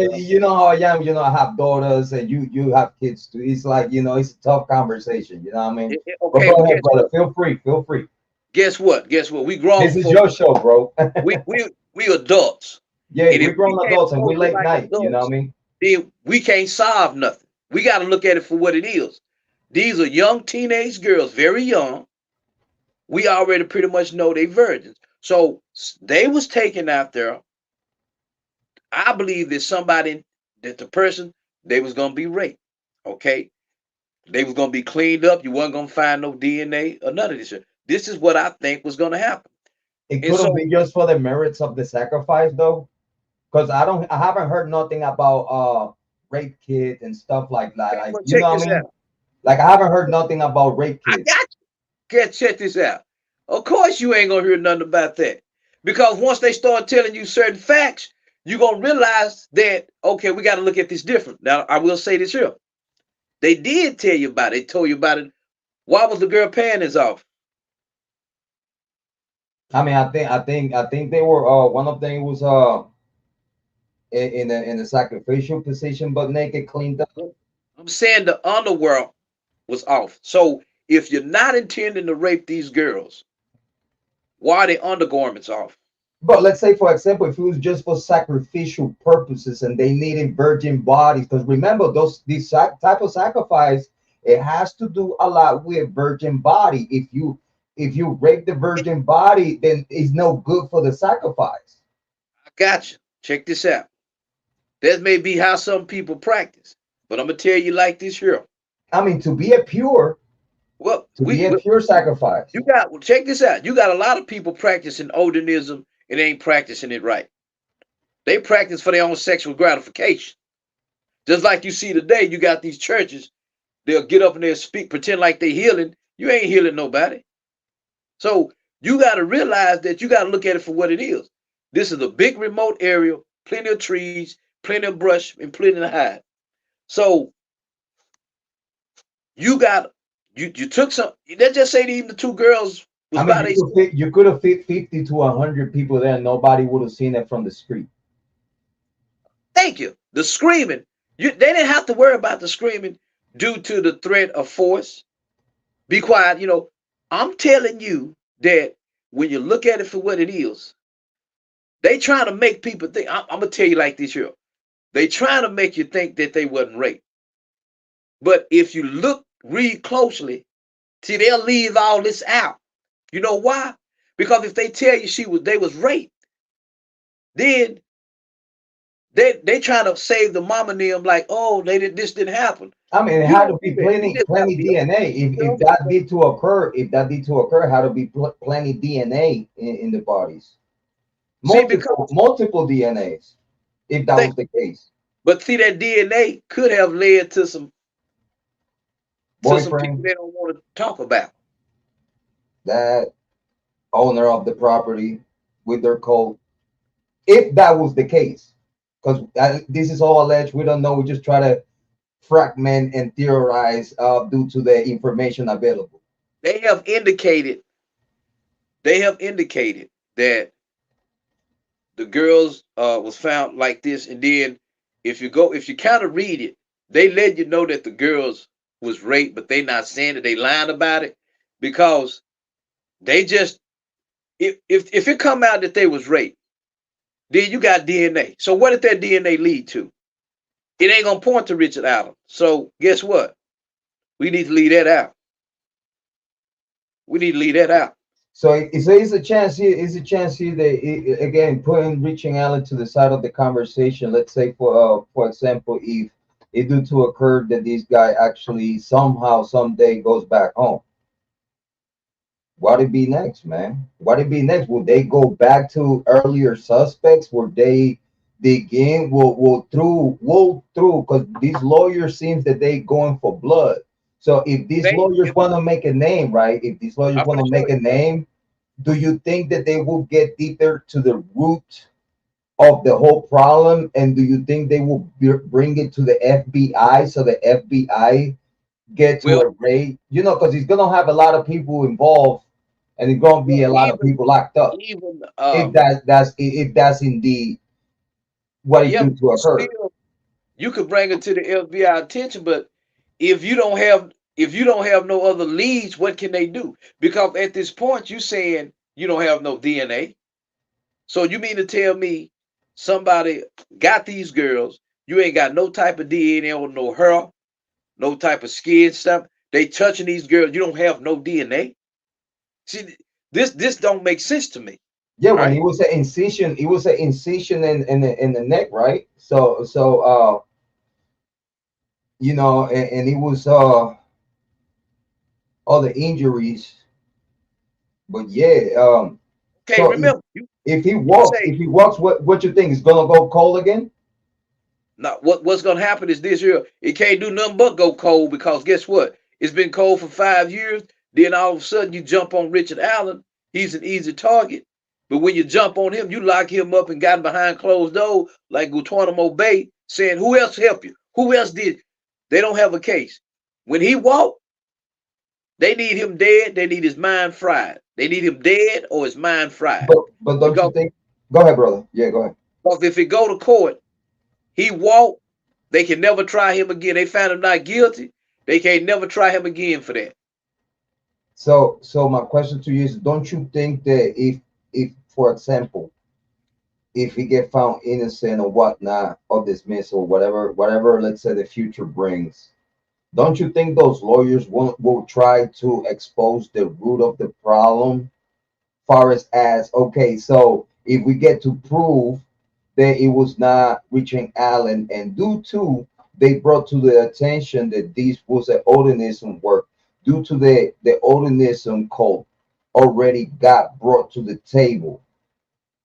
Don't you think if it gets proven that reaching Allen didn't do it because it's a possibility that this code did it, and if that's indeed, it's gonna be some administration people, they will have to answer a lot of questions, like you know what I mean. For example, if it's proven there is organism and the organism has control of certain levels on the justice system in the locality, like police and stuff like that, don't you think that these people could be brought to justice? Well, in order to bring anybody to justice, you, like I said, you have to have proof that a particular individual done it. And so far, they don't. It's not the defense saying, look, this points to ordinance ritualistic killing. But still, if he walked, he found not guilty, acquitted, it's still gonna be hard to go after anybody else because see now ain't nothing to connect nobody else. You see what I'm saying? So in other words, they make known that the sacrifice took place, but then it's not gonna be justice. So it's like the Yeah, whole because sacrifice. see, So that means the whole sacrifice is gonna come full circle because they committed a sacrifice, and then due to their connections, it went cold, and no one's gonna be guilty. Like it's no arrest that it will take to a conviction about it. So that means the whole sacrifice purpose of it, if it failed by itself, because again, you sacrifice, you kill someone, and at the end of the day, it's nothing that you could do because the law or administration within the justice system is involved. yeah, because Sheriff, they state control. troopers, Yeah, justice system. So that means again, it will not be found what happened here. It could be a legend for years to come, and it's gonna be no resolution. That's what it looked like to me. remember in the Kylie Rodney case, they say there was no signs of sexual none of Yeah, this. there was no sign of yeah, yeah. Okay, well that's what they saying. Remember, all these people that's investigating to the coroner to the police. You got to remember, uh, what's that girl name? Uh,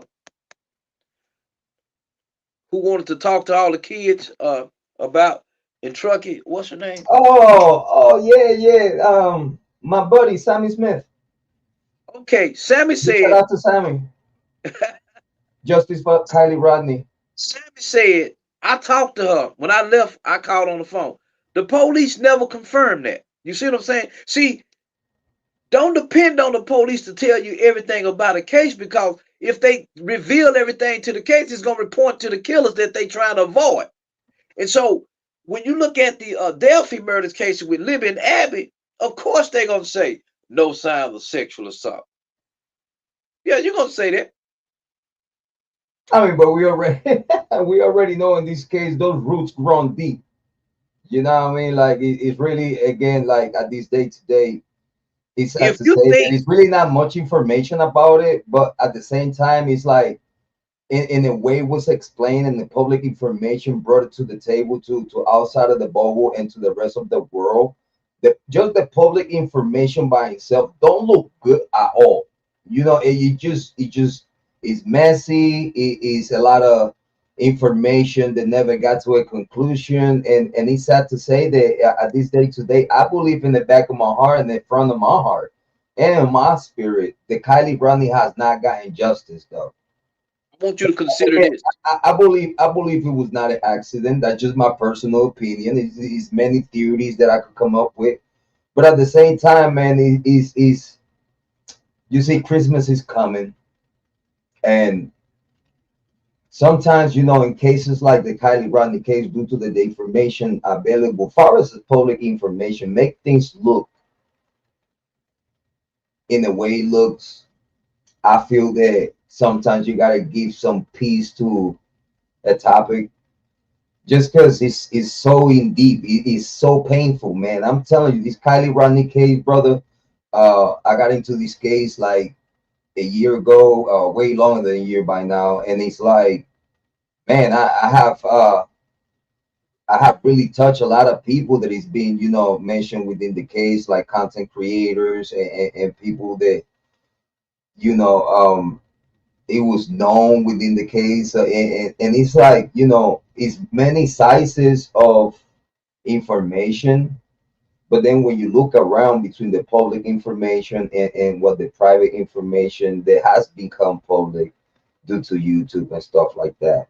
And you put it all together, like just in my heart of hearts, even though again, big shout outs to Megan because I have mad love and respect for her. She's very close to Sammy Smith. Big shout out to Sammy. Again, it's nothing at this day today that involve nobody far as any guilt. And let's just be simple and clear about that. At this day today is no nothing that it would point fingers at anyone if it was foul play at this day today. So let's make that clear. So please, not no one go crazy over there and bother people, because right now this day today, I'm having a very very good collaboration and relationship for us as YouTube content with Megan Cole. Larissa's Lord being my sister for years, for a year right now, and I have so much respect to these sisters that through thick and thin, we have understood that, we could all be in peace. We could all have conversations. We could all, reach out and actually come closer, what I mean, through pain and through so much struggle within the case. Um, but yeah, it's true. Like theories are very, very tough within this game. Like you theory is very, very um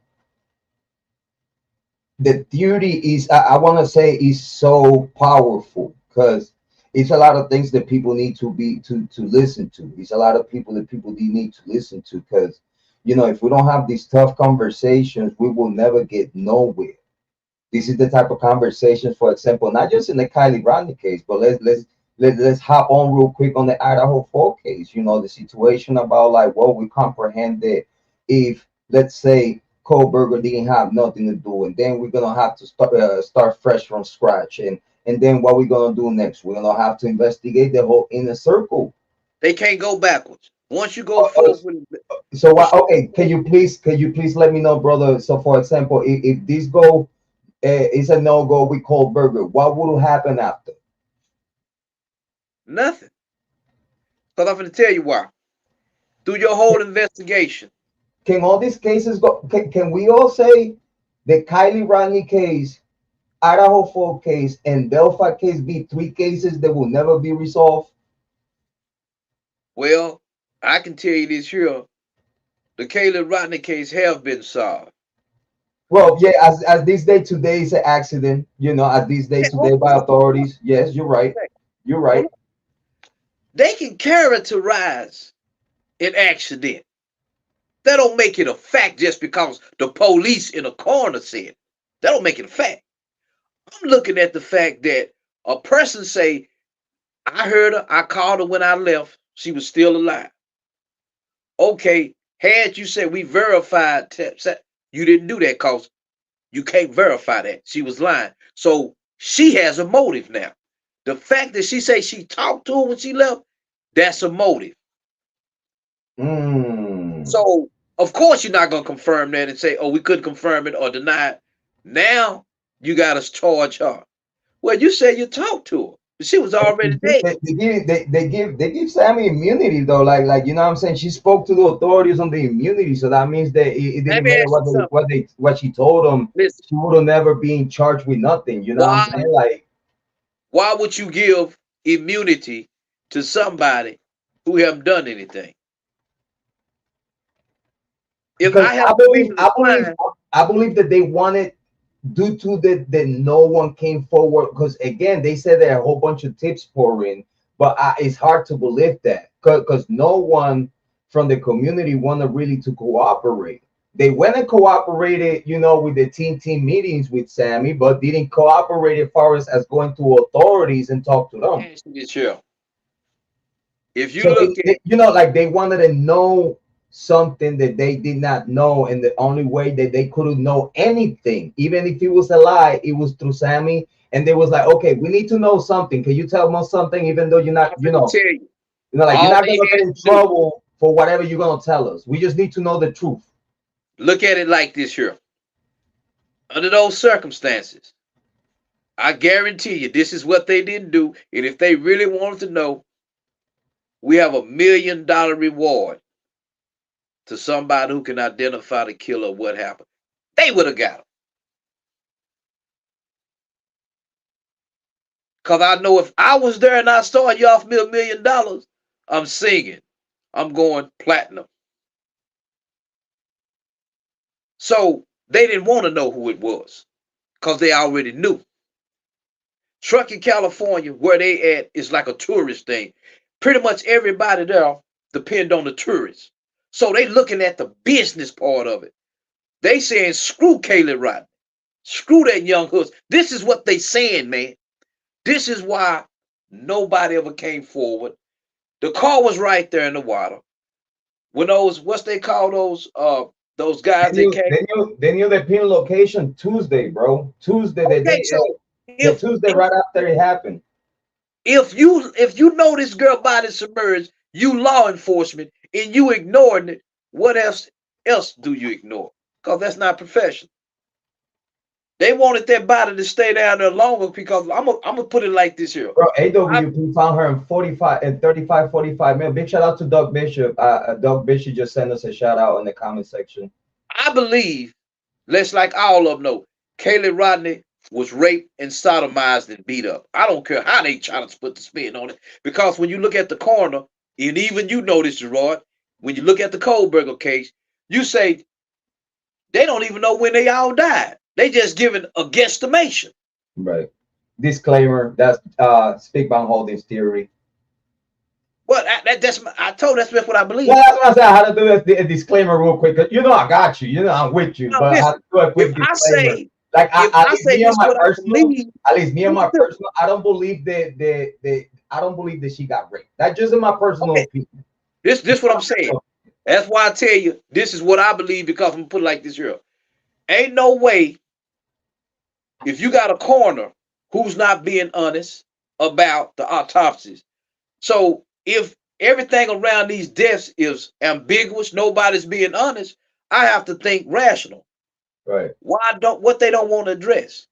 Because see, they know the raping, they get the DNA, they know who they can find out who they is. They put them in a database, because guess what? These same people that had these parties done raped down there before, done beat it. They just not speaking about it. It's public information that has happened. Like it's a lot of stuff that has happened in the Truckee area that is being put like behind closed doors and shit. As far as that artwork. But explain this here. If the cops knew the car was right here, why did you need it to stay in that water so long? Why didn't you want it to come out the water then? Now this is the police. So if y'all don't know what happened, evidently you knew what happened, because you're trying to keep the body in that water as long as possible. That's how you destroy DNA. That's how you destroy evidence. Leaving it submerged in water, where the water can have a thing on it, the fish.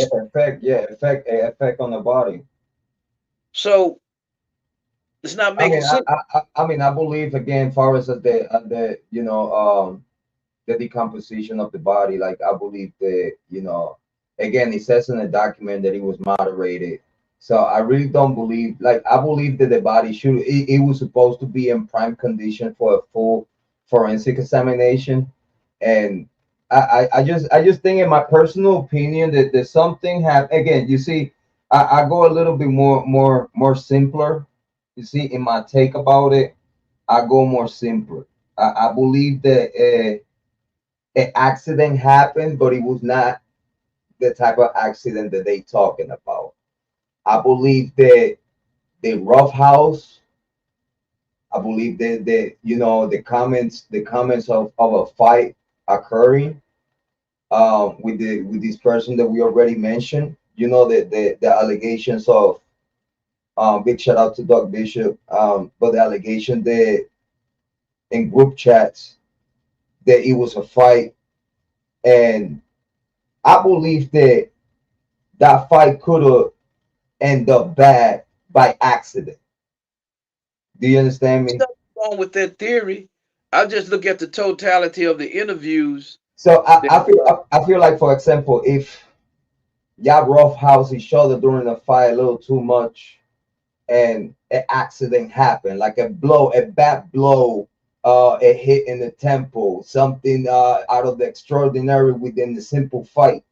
Let's say the simple fight, it got a little too heated, and now two friends or known people from the block, what we could say, one ended up probably beating the other one to the point of death, or to the point that it was bad enough that if you take this person to the hospital, you would still get some kind of consequences out of it just because you reported it. You feel me?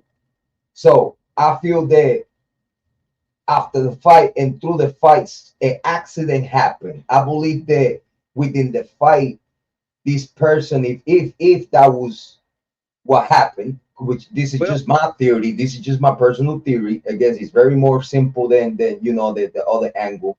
I got My theory is it was a fight.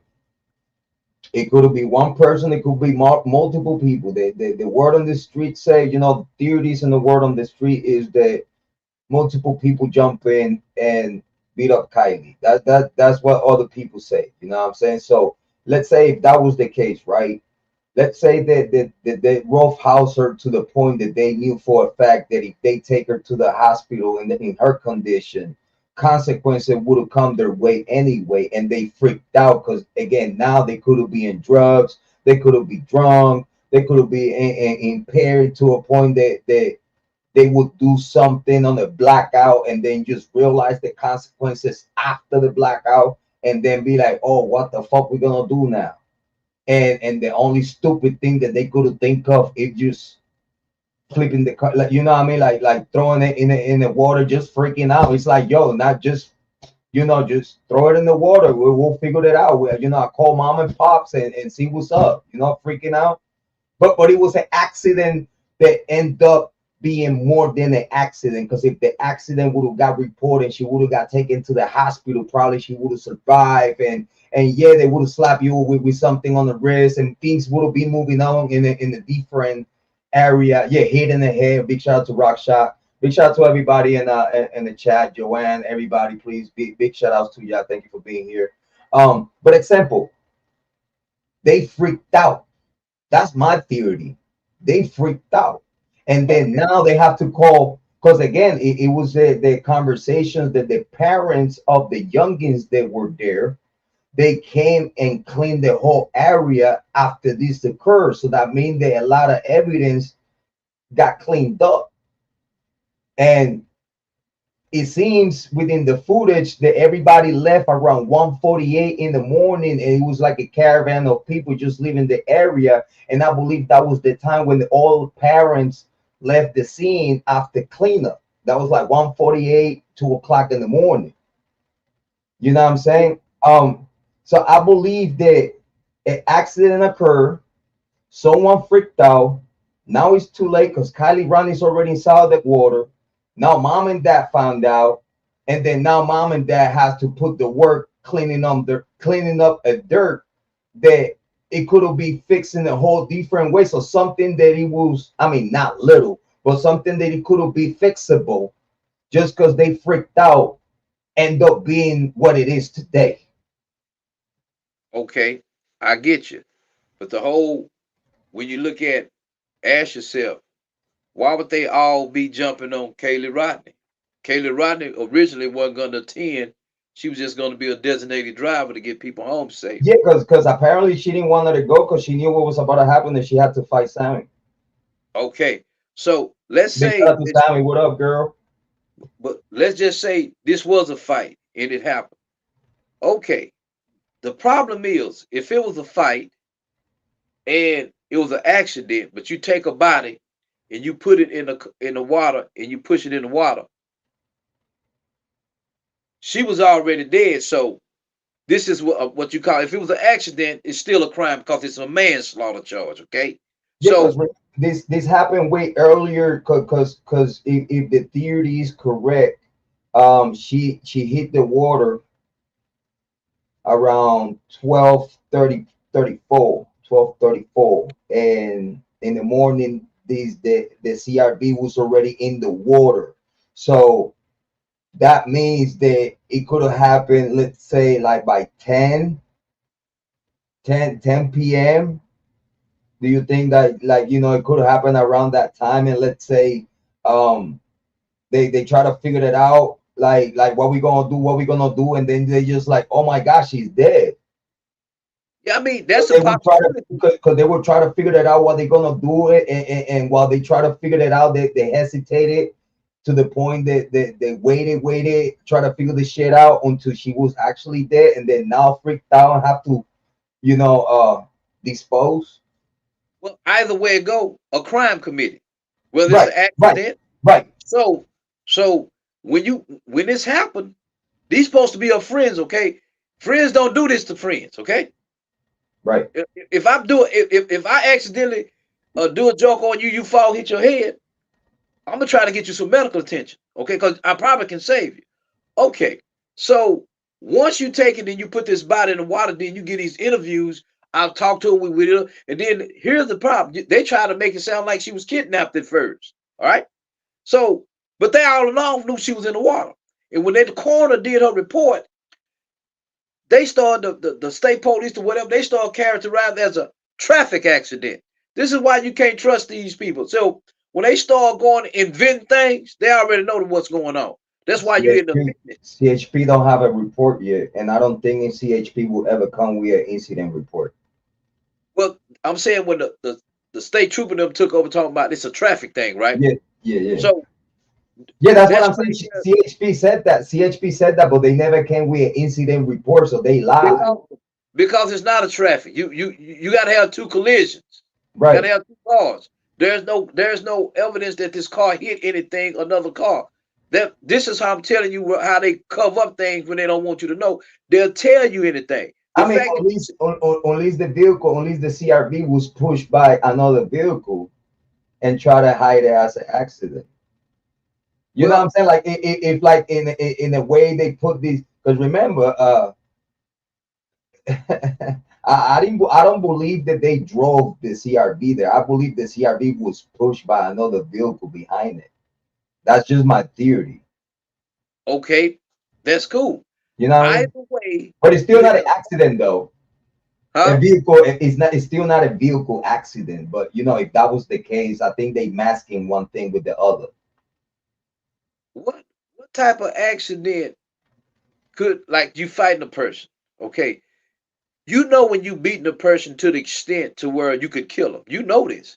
Right. So who's to say that that beating wasn't intentional to be killed? That's what I'm showing you. So Like when from you the fight very beginning, like that could be actually the whole reason of luring her to the process. because once this happened, remember these. See, people call people friends just because they associate themselves with them. Because that's a true friend wouldn't have let it go down, and that true friend would have spoke out. So it's already understood, and we under this impression that it was certain people there. No, I believe the people that was at this party was the people in that area that had money and their parents had influence. This is why you haven't heard anything else. We keep thinking it's just a bunch of other people that's around, and the people that was there that don't have influence, they're not gonna say anything because their mom and them gotta live down there. Their mom and dad work for those folks down there that's Right. controlling that property in the businesses. Right. So, but you got to look at the fact when the coroner, the she's what the sheriff in the coroner. Think about this here. How you gonna say that she drowned when she was all? It don't show no water in the lung. So you making a false autopsy report saying she drowned. So if you invent that, it's easy for you to say there's no signs of sexual assault. Come on, man. Yeah, because in reality, the forensic report, Forrest as drowning, didn't make no sense. Like if you just respectfully, just didn't make no sense. The forensic report. It's a known fact throughout the states, the United States, and every pretty much state. They don't expose forensic science coming there making up. It was semen found here, wasn't no semen. Come on. If you don't challenge that expert report and look at the autopsy report or actually see it being done, they can write what they want in those reports. Yeah, you're right. You're right. They It- could do so whatever they when want. they You know, I mean, at when the they end of want the to day, you steer it, know, when they want to steer it's all an beauties. You know. investigation, when you want to steer an investigation one way, you have to omit certain facts to make it go that way. Because if you put those additional facts in, you're gonna say, well, it could be this, it could be that, it could be this. They gotta narrow the scope of that. So it's like we see like in these three cases, in the Delphi, Kylie Rodney case, and Idaho 4, can we agree to disagree also? The things not looking very articulated from authorities. Can we agree with that? Like it's holes within all three investigations. They look pitiful. They hide. They're just not forthcoming. See, a lot of times they're not seeking justice. They seeking to close a case in the interest of a organization or a business. Because look, she's already dead. We just got to make the best of this worst situation. Because when you look at, I was brought up to Kylie Rodney to show you that when you got the police like in Idaho investigating something, and then you got like Richard Allen, why is it that when these investigators go to investigating stuff, the first thing they'll do, they'll try to make you think that they got the right guy by dropping this and then dropping it, then shutting up and then asking for a gag order, and then you send this man to a prison, make it look like if they doing this here, and here go where they really tried to, they got desperate. When Judge Benjamin Diener jumped off the case, ask yourself, if this was old little Richard Allen by himself, why would the judge jump off that case like that? See, that judge knew that it goes deeper than Richard Allen. Do you think the judge? Do you think this judge will stay seated there, or do you think this judge gonna be is gonna be recusing themselves? She gonna have to talk about Fran Gull, Judge Fran Gull. Yeah, She gonna have to recuse herself because first of all, she done violated the code of judicial conduct for judges. One of the conduct was she showed a lack of respect in with Rozzy and Baldwin. A judge is never supposed to, by word or deed, imply that she favors one party over another. Okay, she calling them incompetent. How you gonna call them incompetent? And you saying you don't. Basically, you said you send an email, stop working on this case. That's improper. So, in other words, she has a personal stake in this case. Meaning, when you start writing the defense saying stop working on your client's case, you don't do that as a judge. That's improper. That's what you call interference with Richard Allen's Sixth Amendment right to effective assistance counsel. And when yeah. she took him off his She case, overstepped her boundaries. yeah, she coming off the case. This is why the attorney general didn't represent her. She had to pay for an attorney because the attorney general said we can't defend you in what you're doing because what you're doing is BS. We're not even finna try it. Right. So Flowers as that case, do you think when you think this is gonna be to a fair trial? Say that again. When do you think that a fair trial will occur in this case? A Like when this first trial, trial, you think when you think if all this stuff is happening right now as we speak. yeah, but a fair trial depends on your attorneys, man. And Rosin Baldwin was doing the right job. A fair trial is only when your attorney is actually defending you, filing the proper motions, questioning these so-called experts. That's the only way you get a fair trial. Because if your attorney is not is not fighting, you'll never get a fair trial. It's up to your attorneys. And she took them off the case because she already see that the way that they going, they're gonna beat the case. So she got these other two guys on there, excuse me, these other Robert Screaming and William Labrato, I believe. She has ties with them. She know them. So she wanted Rosie and Baldwin off the case because she wanted to put these attorneys and say, hey, look, don't pursue the ordinance theory.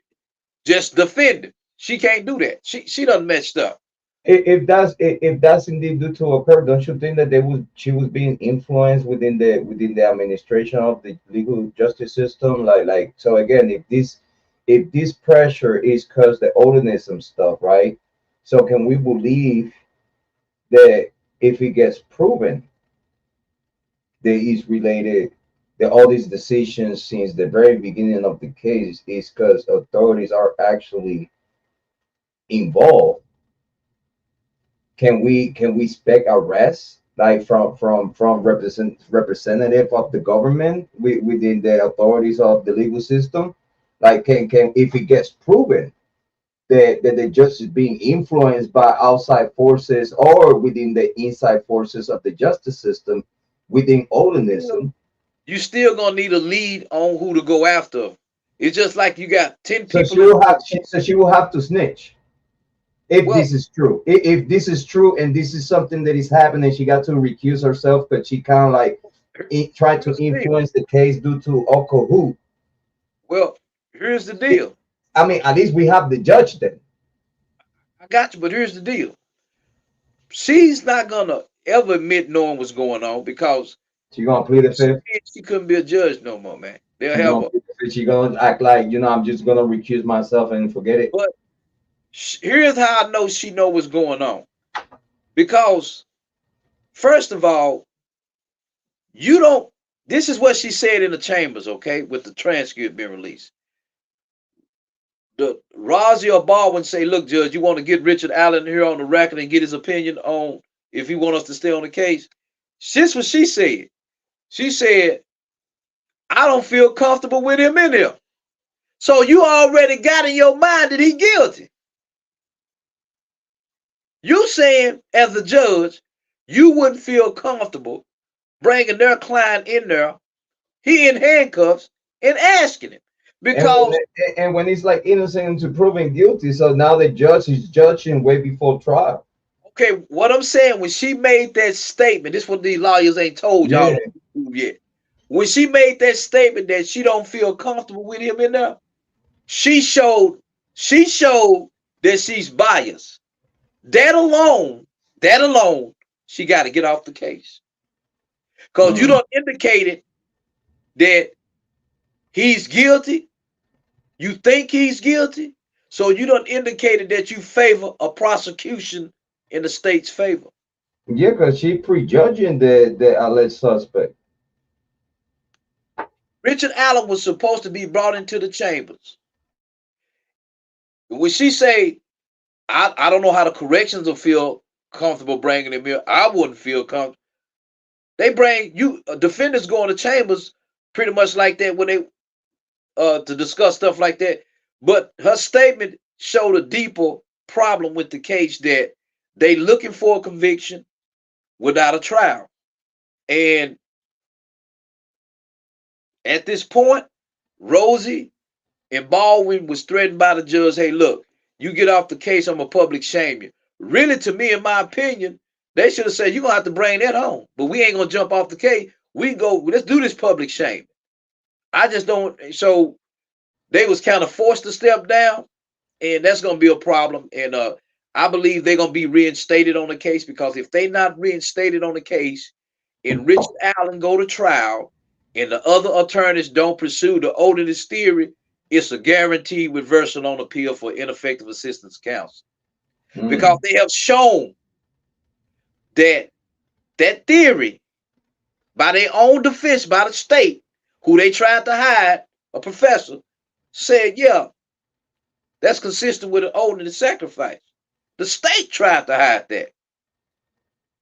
So I mean, it sounded like the judge already took her decision far as like she already being biased because if she feel uncomfortable with the But she inmate is in biased. there, like to have a conversation, which is a legal conversation, and it's all about his rights.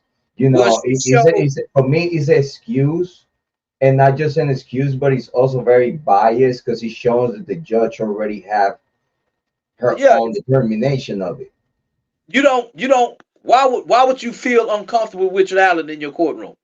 Why? Right, when you're the judge I and mean, you in support your chamber. his faith is on your hands, literally. But in order for you to say you don't feel comfortable, why? Right, like See, what you think this guy has done besides what he being accused for her to feel like that? when she said that, that is enough. If you go look at the Code of Judicial Conduct for Judges, it says in a canon, it got canons. A judge should not show by word or deeds that she favor one side. She should not show any disrespect or biasness. So for you to tell, this is part of your job, making a record for Richard Allen, letting him come in there and say, okay, look, that's part of your, this part of the judicial process. So for you to say as a judge, I don't feel comfortable with him in my chambers. Okay, now the question is, why, Judge? Why? She gonna have to say, I think he guilty, because there ain't nothing else you can say. And so they doing Rod's involved in doing what they supposed to do. And she's finna be when they say she come up with this urgent medical problem, she ain't got no medical problem. She working at home. She's shamed. She knows she's finna come off the case. So that's what that is. Ain't no medical problem going on because she's still working from home. So it's not keeping you from working at home. She already preparing herself because she already knows she got to come off the case. So talking about judges, what's your opinion on Judge on the Idaho 4 case? Oh, he's a clown. He corrupt too. Boom. He corrupt. Big shout out to Judge. I respect He trying to help the disclaimer. prosecution. Uh, Disclaimer. you in a case like this here, Judge, you in a case like this here. And here's the thing: when the defense filing these motions, you supposed to be quickly ruling on these motions. Come on, state, you got 30 days to do this. If you don't turn it over, I'm gonna dismiss the case. That's what that judge supposed to be saying. He ain't saying this here, and that's Yeah, I what. think you remember when he said like, "What? Whose rights is getting violated?" Yeah, It's like, what you yeah. mean, whose rights, bro? It's like, listen, let's get serious. You're the judge. I know you try to be funny and shit, but at the same time, you should know that the rights that is being violated at that point, far as what's going on, is being Bryan Kohberger. So he's like, yeah, like we respect authority, but at the same time, when we look at it like at the bottom of the merits of what's going on, like a judge should know better, not just like in a way they talk in court, but also in a way they should articulate Yeah. fairness, because a judge should be fair and bottom line at the same time. Well, we know that's the theory, but we already know. Just like you got dirty cops, incompetent cops. Let me tell you something. It's about a judge, a white. He a white judge, Judge Ponsner. He retired. I believe he was in the Ninth Circuit Federal Court Appeal, federal courts. But he was a judge. This is what he stated. He retired because he said he got tired of these judges when pro se litigants come in there representing themselves, how they mistreat them and wasn't following the law. This is one of a renowned judge that let you know you got bias and corrupt judges on that bench.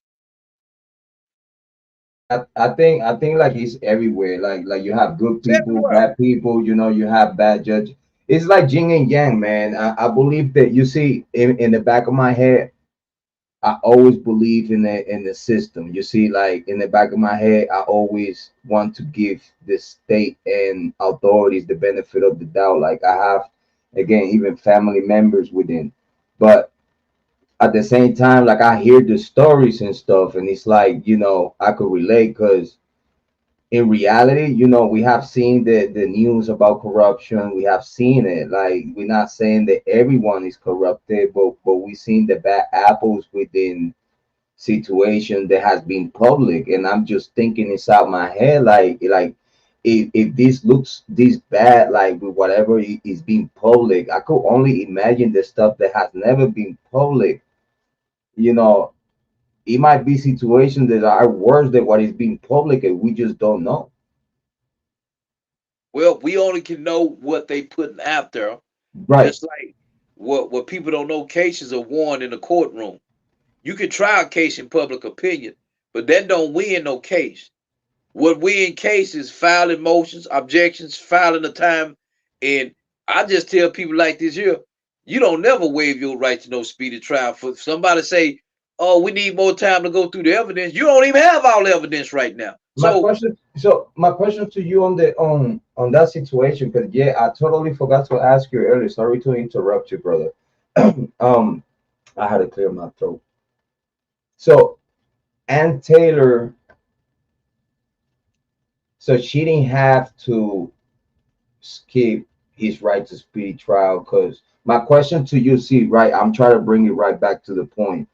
Did she needed all the discovery incomplete in total? Like for example, they have what they have right now at that point, but she requested up to this day today 10 different requests for the other stuff that has not even been received by Bill Thompson. So this is why Bill Thompson can't even give it to her, because out of Big Thompson's mouth, he don't have it. And he was clear with Judge about that, you know. So if you don't have it, he actually said that he was supposed to be getting it within a few days, and the day after, or something like that. They were supposed to be quick. But my question is that if what he said was truth in court, why at this day today is being 10 different requests for discovery? So I want to give Ann Taylor the benefit of the doubt, far as like we seen from the very beginning within what we've been talking in this channel, is that it's kind of like a trap tactics within the court and the prosecution. And again, it's like you say, only with the help of the defense team this could happen, which we agree on that. um I feel that the Ann Taylor could start the whole process with whatever she had at that moment, having 10 different requests for discovery. You know, if you had 10 different requests right after Bill Thompson said that he was supposed to get that, like in few days, and he never got it, obviously, because it was 10 different requests after that. well, listen, What could be the problem for that evidence never got there? And this is the reason why Ann Taylor had to skip the the speedy trial due to that she couldn't start. Because remember, I got you. by the second request of stay, Bill Thompson said like, yeah, we're ready to go with what we got, but and Taylor said that with what we got is not enough. We need to stay. So Bill Thompson made it look like he ready when he's not ready, because Ann Taylor don't have what she been requested from the top. Okay. The way that works is this. This is how the speedy trial. This is where I say she played it. This is how speedy trial works, man. When you get arrested, that time starts. You get arrested, it starts. When they charge you, okay. This is why they was real deliberate when they did this. They got a certain time to take you to trial. And if you file a discovery and they don't turn it over within that reasonable amount of time, you can move for a dismissal of the case based on discovery violation, which in turn violates your right to a speedy trial. They put him Okay? on notice. The Ann Taylor put him on notice for that. No, She no. put him on Listen, notice, like that there was a conversation about it. The big shout out to Peter Tragos. He was having a conversation about the Ann Taylor put the prosecution on notice of violation of rights of Bryan Kohberger. and you put them on notice, I and mean, but nothing has happened though. Again, yeah, you're right. here's the You know, problem. nothing has happened. Nothing will happen because they waived the right already.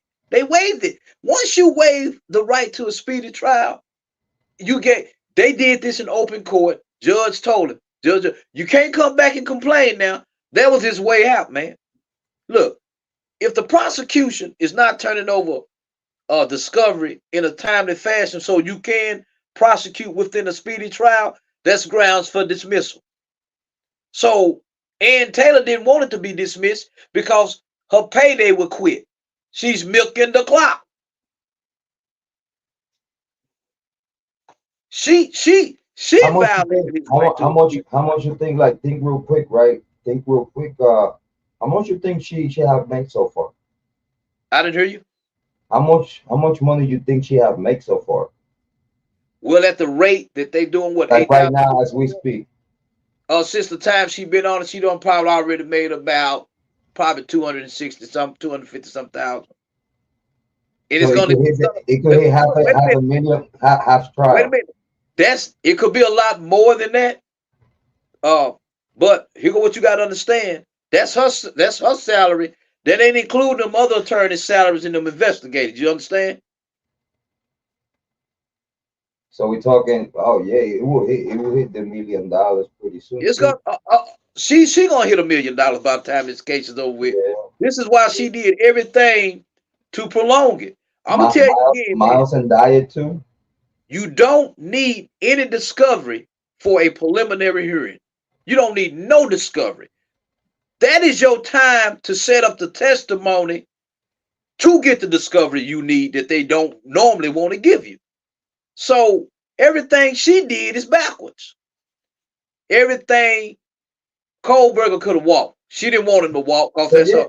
So you know what? So you just answer my question because what I was talking about is just exactly what your answer is. That she didn't need it the whole full She didn't need it. discovery. So my question to you is like, if all full discovery in trial wouldn't show up, would that be like a discrepancy? Say that again. If, for example, if this get to trial without the full discovery in total, and by the time the trial starts, full discovery is not there, ain't that a discrepancy within the case or the No, what would presentation happen of the is prosecution? no, what would happen is this. If the discovery is not thorough, like they didn't turn it over, the state can't even use it. Okay. So you don't get to pop up at trial and say, we got this witness, we got this evidence, but you didn't turn it over to us. You can't even use that. It's gonna get stricken. You can't use it.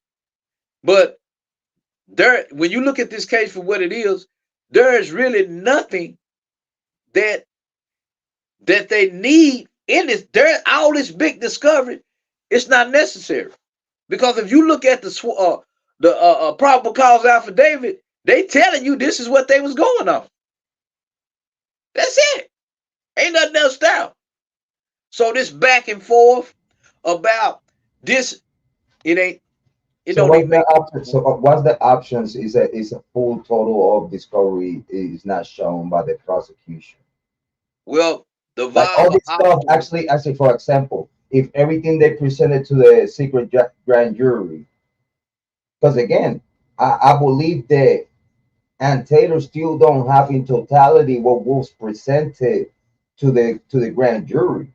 Well, that's her fault because, like I said, had she had the speedy preliminary hearing, she could have asked because the police, they had a cop testify to the grand jury. She know it was going to be that first responder who collected the evidence and who did. She could have got all this. So if you are a great attorney, a competent attorney, I'm going to tell you like this, here. You find me an attorney that say that they need discovery or some form of discovery for preliminary hearing, they don't know what they're doing. Because you don't need that for a preliminary hearing. You So, use like, so this is like, let's say, I mean, not money grab, but is the opportunity to make a name, make some profit. I mean, it's like going back to everything is a business, though. At the end of the day. Yeah, but see, our justice system has always been a business, but because it ain't always kind of been like this here, but this is what happens when you got corrupt people getting on the bench Uh, you got these. Think about it. You charged with a crime. The court appoints you a lawyer, or you hire a lawyer. Since you don't know the law, you don't know when your lawyer is making the bad decisions. Before you know it, you convicted. You got to figure it out 10, 15, 20 years later. So I'm not surprised that none of these attorneys that speak on this case didn't say, hey, why did she waive the speedy preliminary hearing? That was it. That right there was ineffective assistance of counsel. She knew it, and so they tricked Bryan Kohberger in waiving the speedy trial. She already knew this, yo. If he was gonna look, had they had the speedy preliminary hearing, had he not waived the speedy trial, he would have walked. When they waived that, look at my videos. I never said anything about his guilt or innocence to way later when he started waving all this stuff. He gonna get found guilty. He out of there. He shouldn't have done that. You own that's what a guilty man do. He say he cook. That's what a guilty person do. He's out of there. Here in Jrod on point. This is live right now. Big shout out to everyone in the building. Exclusive from Speakman Holding here with us. Humble brother of mine and very authority in the true crime community, which we appreciate. We humble having him here today with the exclusive. With the Everybody knows, exclusive. every attorney, every litigant knows that discovery can take a while. But once you file discovery and you say, Judge, if they don't turn this discovery over so we can go to trial on a speedy trial, we moving for a dismissal. And they would have got it. And had they denied that motion when they went to trial, he could have got it reversed on appeal. So she had him waive every look, let me tell you like this here. If you waiving your right, what's the benefit you get? The argument is being made that Ann Taylor had him waive his right to a speedy trial so she can look at the evidence. No, that's bull. And you know what though? You see, I want to make sure that we send a big shout out to Rock Shock. Thank you for being here. Sister Rock Shock say in normal courts, I said BK needs a lawyer away from the University of Idaho, so which Joe's bias will make a deal with BK and help him. So I totally agree with Rock Shock because you see, like the problem that I have here, and that I agree with Rock Shock, and I don't know if you could agree with me, Mr. Speak by Holding brother from another mother, is the fact that the judge that came and took care of the secret grand jury was graduated from the University of Idaho. And Taylor graduated from the University of Idaho. Like the problem that I have with this whole thing is that everyone has to do with the University of Idaho, which where these murders occur, which is in the premises of the university, within the fraternity, within the community of the Greek life.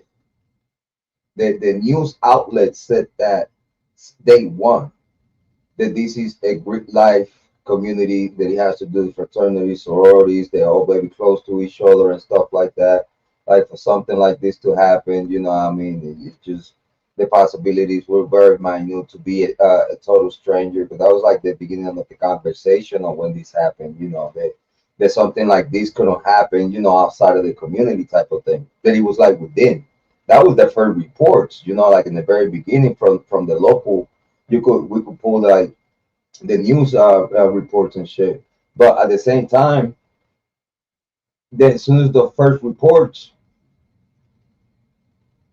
everything went cold. And I believe that due to that this hit home right into the University of Idaho, could be the possibility that someone pulling the strings to manipulate this whole deal with Kohberger. Again, it's like you say, they framing him, but at the same time, it's like this whole shit is fucking illegal, in my opinion. On my uneducated opinion, my uneducated, educated, uneducated opinion, this whole shit for me sounds all illegal. Well, Because it's like, you know what I'm saying? It's like, how can we, to 100%, not believe that the University of Idaho is not influencing the decisions of what's going on right now, which everyone in there has to do with the University of Idaho, where this crime was committed. So if it was committed by someone close to the University of Idaho, with links with the University of Idaho, if that was the case, it's gonna mess up the whole business. Because nobody gonna want to be graduated from a university that allegedly, you know, they have killers within. They're gonna look at him like in the business area, like, oh yeah, you was graduated from the University of Idaho. Damn, y'all real crazy. You know what I'm saying? Because if it gets proven that someone from the University of Idaho did it, related, like, I don't know, fraternities, sororities, you know what I'm saying, ex-boyfriend, boyfriend, we don't know. If Kohberger gets dismissed, how are they gonna look at this? They can't go looking for nobody else because they already said that it wasn't nobody else. You got this alleged DM saying she saw one person. They can't go create another narrative because they won't get a conviction. Because everything that they did in this case would go back to Hunter. I'm telling you right now, Kohberger will be convicted. Period. Now, I know what you're saying, but you got to look at the signs, man. I'm looking at how his counsel has represented him. And you do this when you railroad somebody. Now, I tell you, So that's what I'm saying. Ain't they this railroad purposely done because it's the influence of the powers to be? what I is mean, this being is just a carried, theory. but it's the railroad that's being carried out under the guise that she need more time and he agreed to this waiver. But I'm telling you, the only way that he would agree to something like this here is he know that they know he did it.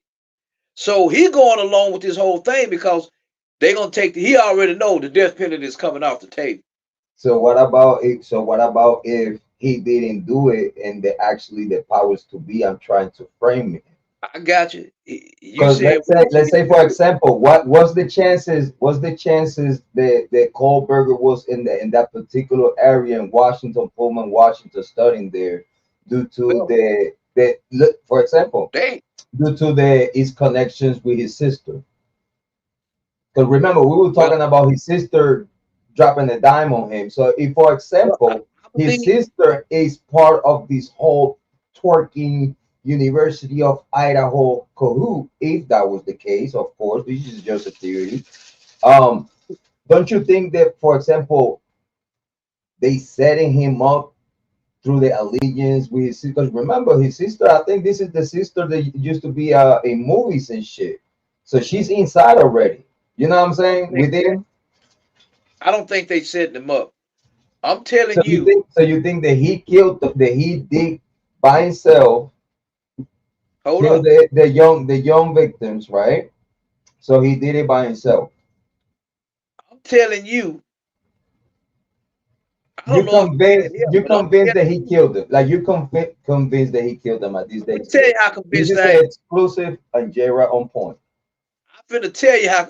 I bet this station, if he ain't found guilty through a plea bargain or through a trial, this is your station. I'm gonna give it to you. Cause see, That's that's how exclusive. much That's I'm gonna tell you exclusive. something. I'm gonna Only tell you here something. in Jrod on point. Thank you, Speak by Holden. Check this out. This is how much I'm convinced. I'm gonna tell you something. You have somebody go to court, you ask them how they plead, and you stand there silent. See, you're Bro, not I protesting make nothing. sure. Listen, I make sure I take care of your subscribers, right? Oh, I ain't gonna lose this. I ain't worried about that. I ain't gonna lose this here. Say, And I would have never taken, bro. I would have never taken from you, bro. You know I'm no, just kidding. listen. I'm telling you, I got some skin in the game. Look, even if you don't take it, I shut it down because see, I ain't got no credibility if I don't do it. See what I'm Right. saying?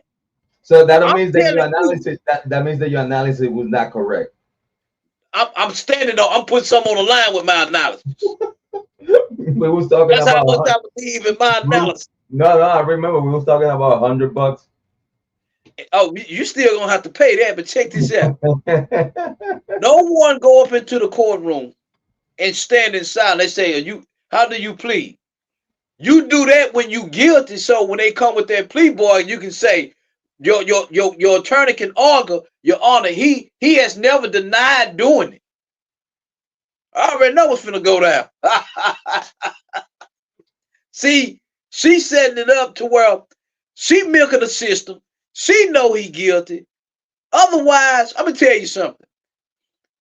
You ain't finna have me waiving my right to a speedy trial. I'm trying to get up out of here right now, get it over with, get on appeal. Because guess what? You keep sitting up in there. You sitting up in there for what? You So was otherwise, eager. so otherwise, Ann Taylor could start the speedy trial without the full totality of discovery. Yeah. Because Rothschild was disagreeing with you. Like I think that Hey, I'm just telling you like this here. First of all, you got to understand what's happening here. See, people looking at it I think Giovanni kind of like people disagreeing. looking at it like they got all this discovery. That's why when they go to trial, look, this is what they gonna say. Dylan Mortensen, the so-called DNA on the knife, the police that found it. That's it, man. All this other stuff they playing up, it's a game. I see it.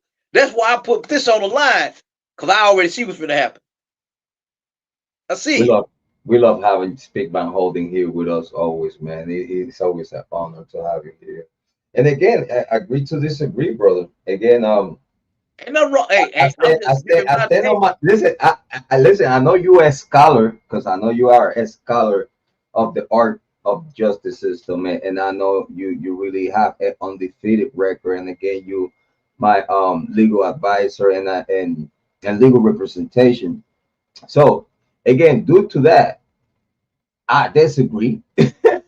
Okay, but let me Really ask you this here with disagree. your disagreement.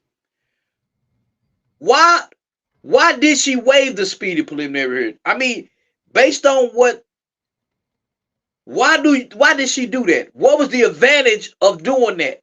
Tell me, what was the advantage of waiving that speedy preliminary hearing? Well, I believe that they waived it because they was forced to do so due to they You know what not. It was preliminary hearing was? no. How can I say it was no full discovery for them to actually Okay, articulate their okay. case because But I stop. believe that you cannot go to trial blind, and I Hey, believe that if you stop. don't have a full totality of Okay. discovery, it's like you walking in front of the bullet with your eyes closed. Okay, stop. A preliminary hearing is not a trial, right? That is actually the stage where you learn about what they got. Yeah, but that'll This be is trial where by you see. ambush, bro. No, that'll be trial No, by no. ambush Listen, because if listen you to me. allow prosecution to Listen to me. present the case without you having what they Well, have, here's how the can you problem. argue against it? That'll be an ambush trial. No, Illegal too. because the purpose at a preliminary hearing, uh, the defense don't get to offer no evidence. So they don't get to offer no evidence at a preliminary hearing. I mean, so That's how just that explain to me, please, brother. okay. When you get arrested, whoa, you arrested. They arraign you. You've been charged with murder. Okay, you got to understand something. A sworn complaint by police was filed saying, your Kohberger did this. All right. So I want this preliminary speedy period right now, because guess what? That officer gonna be under oath. And I'm gonna say, Officer John Doe, what direct evidence do you have that Bryan Kohberger committed the murders? Officer John Doe, what evidence do you have that he entered the home illegally or committed burglary? Officer John Doe, what did the surviving roommate Dylan Mortensen state to you? All this is under oath testimony that she can use. Okay, what did Bethany Funk? And remember, had she had the speedy preliminary hearing, Bethany Funk could have been subpoenaed at that time to appear. And so, come on in. So Okay? in my question to you, and as a question of advice, I believe that they couldn't, because it sounds to me like it's trial by ambush at that point. Because if if you Because the don't have it, preliminary you know hearing what I'm is saying? not a Like trial if at y'all have all. okay, but what you're explaining to me, this is the type of procedure that happens in the trial. So this is kind of like pre-trial type of thing. So if what you're articulating right now, okay, that they have to bring the full presentation, so the state cannot have at that point all the evidence and the defense has some of the evidence, because then how can the defense can defend themselves so for the from the evidence within total, and if you don't provide the 100% of the evidence, how can they get ready for what's coming? That's my Okay. point. You know what I'm Okay. saying? It makes really no sense. Like we're working backwards in the way you explain it, because you explain it like, for example, all respect, like, okay, this is the procedure that it happened, that you bring the cop and all that, just asking this question. So at the same time, by the time the cop is going to answer back at the state, and he's going to refer himself at the prosecution, and the prosecution be like, okay, yes, we had this, but then the defense didn't know that they had that. Now it's like, how can they defend that? Because they Okay, don't have because the at tools a to do preliminary so. You know hearing, what I'm saying? at a preliminary hearing, you're not trying to defend anything. That's the point. This is what a lot of people don't really understand what a preliminary hearing is. You're not trying to defend, you're trying to find out whatever you can that they got before you get to discovery. You use the Right. preliminary hearing to set up, say, okay, well, I need to ask for discovery of this. Okay, you testify to this. Preliminary hearings do two things. It seals the evidence and tells it's everything you say at a preliminary hearing can be used at trial. Okay, so you don't need no discovery because that ain't the part. Discovery coming after that. That's later in the process. So is this process is like one probable cause type of thing?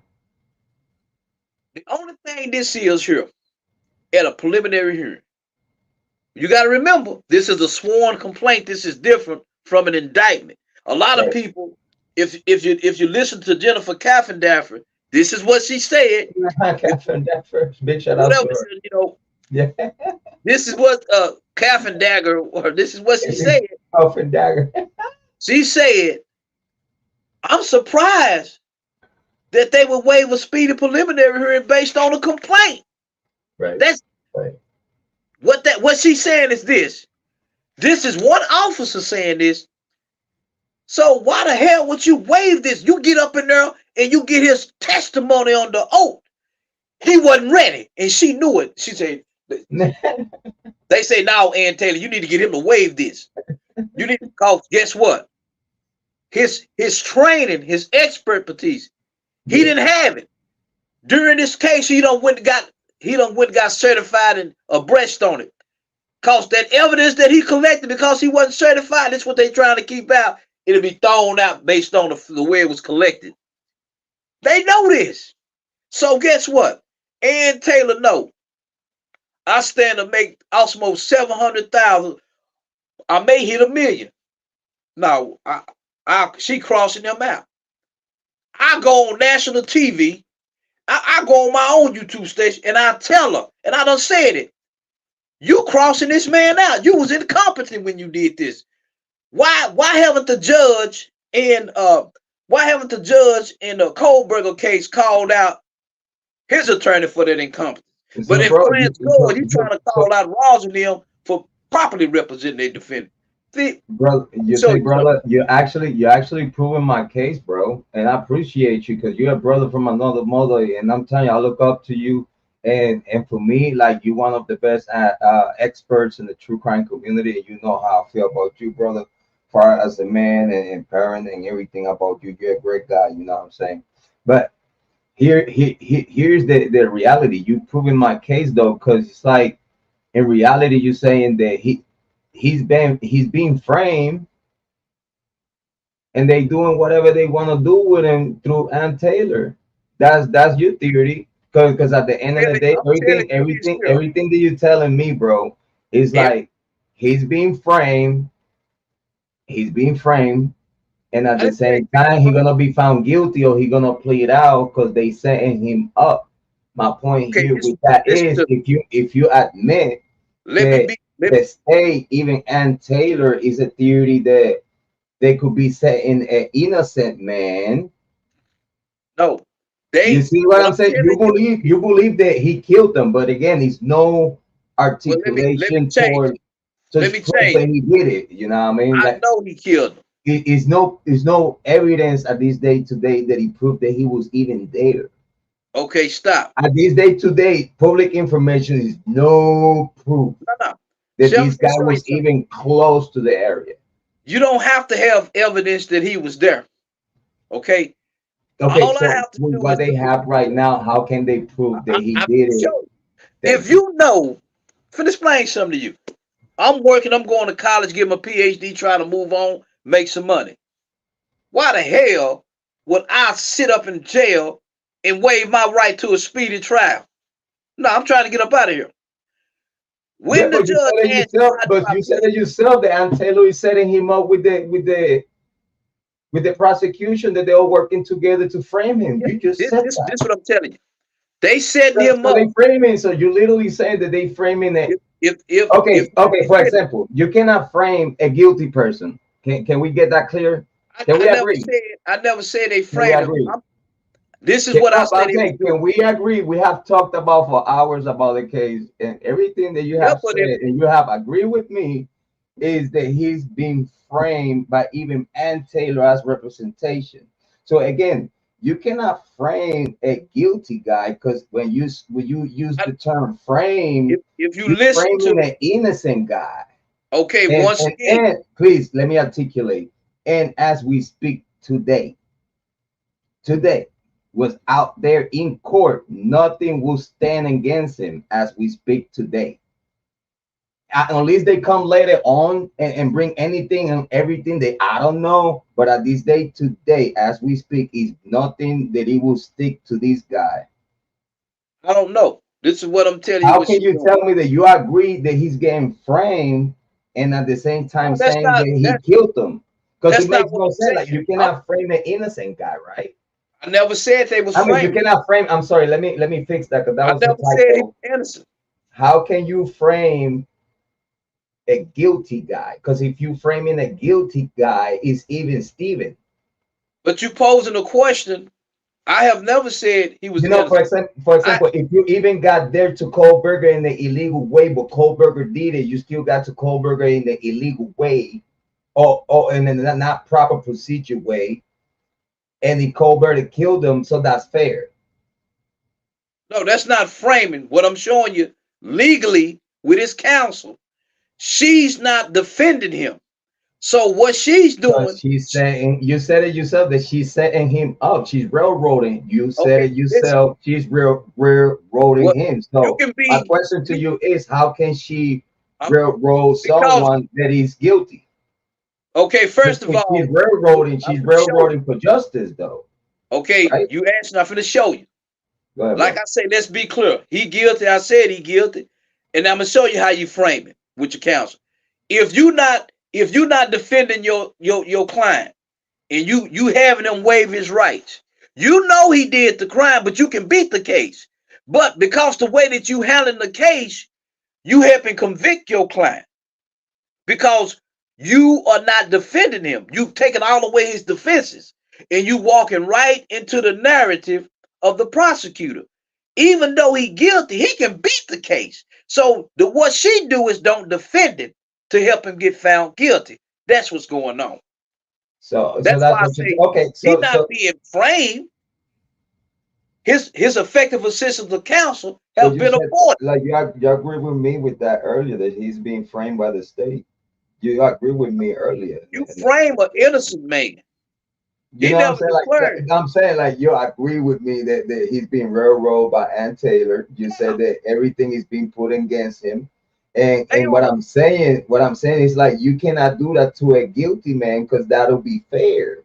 You know what I'm saying? Like and what is being done right now, you just have agree with me that the whole everything is against him.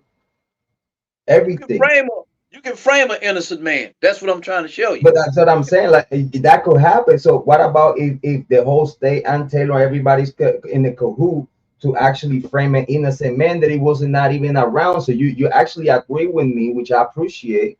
But Well, it's if a you say I'm 50-50 afraid, I'll tell you he chance. did it. It's just the It, way that they did it. It's just the it's way a that they 50-50 collected the chance right evidence. now, bro. It's a 50-50 chance right now that this guy is an innocent man as we speak. I guarantee you he's And not. that's heavy right now. You feel me? Like it's a 50-50 right now that this man is out of here, but going back home. I Because guarantee again, again, not having nothing that even ping this guy in that house. Because again, DNA out the door, out of question. you. Hey, check this out. I Then want you to then then understand. then, then cell phone data out the question. We ain't. I ain't even worried about the cell Then the phone data. card, I'm telling you. crystal clean. Like the card, no DNA, and it's not like the card was super crystal clean, no Hey, DNA whatsoever in that vehicle. based on what we know about the case, the way it's going, Do you I'm gonna tell understand you me? this. Like everything, and you agree with me. Like yes, Jrod, and I have you on footage. You say yes, Jrod. They don't have nothing against him, but they will still make I'm him not. guilty. You I'm not admit this reviewing with that me. today, but I'm going to tell you how the law works. You have a No, I'm circumstance. just saying. I'm just saying exactly what you agree with me. That They they. don't have nothing on it. Listen to me. What they have, Thank you, sir. I appreciate that. Your sincerity. I've been telling you, they don't have nothing, but they know he done it. That's what I'm No. trying to tell you. That's what I'm trying to tell you. Listen, man. If I come to your house, Oh only my me and God, you. bro. This is Look, why I appreciate you check this so out. much. If I come to your house, me and you, the only person in the house, Yeah. you put your bill. I see you put your bill folder down on the table, and you go to the restroom. You got $3,000 in there. You come back, it's gone. You didn't see me take it, okay? But it's gone, right? Right. Okay, so you can call the police. They're gonna say that you see him take it. You're gonna say no. They're gonna say, well, okay, that's what I'm talking about. And you gonna know I took It's that a money. 50 chance that this is all. Listen, I'm gonna do a disclaimer real quick because I need to fix our theories here. But I give 100% Ann Taylor the benefit of the doubt, even though she got roots with the University of Idaho. In my personal opinion, I want to give the benefit of the doubt to Ann Taylor, and I want to say that at some point in this case, um, right is gonna be done. And you see, in my personal opinion, just because what I'm seeing right now, nothing in court will stick for a death penalty case. You said that the death penalty case is gonna be dropped down. It's gonna be like what, life, 60 years, 50, 60 years of life. Yeah, yeah. Oh, it's come. It's been off the table. So my question to you is, if because the thing is that they have not taken no kind of like fixing the whole situation, because my belief right now they fighting with claws and feet right now. Like I believe Ann Taylor is fighting for these guys to the point that they've been forced to skip the speedy trial due to court entrapment and malicious prosecution. That's just Well, just my opinion, just my let me opinion. ask you, Jill.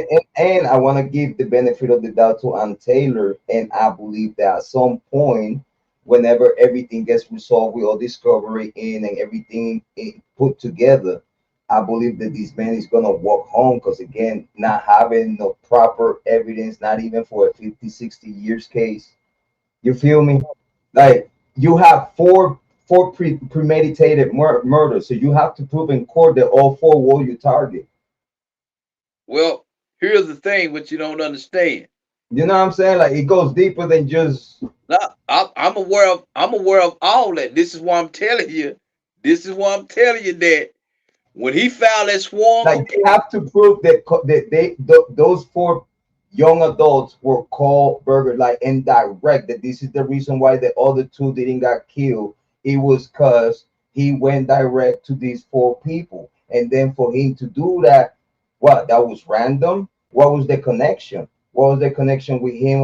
It's no connection right now. Aunt Taylor wouldn't say to the public in court like it's no connection with this guy and the victims, just out of lying, because at the end of the day it's her name on the line too. You know what I mean? I well, don't think here that someone is gonna risk their whole career they for a guilty man. I don't okay. want to believe I'm that. I'm gonna say it like this here.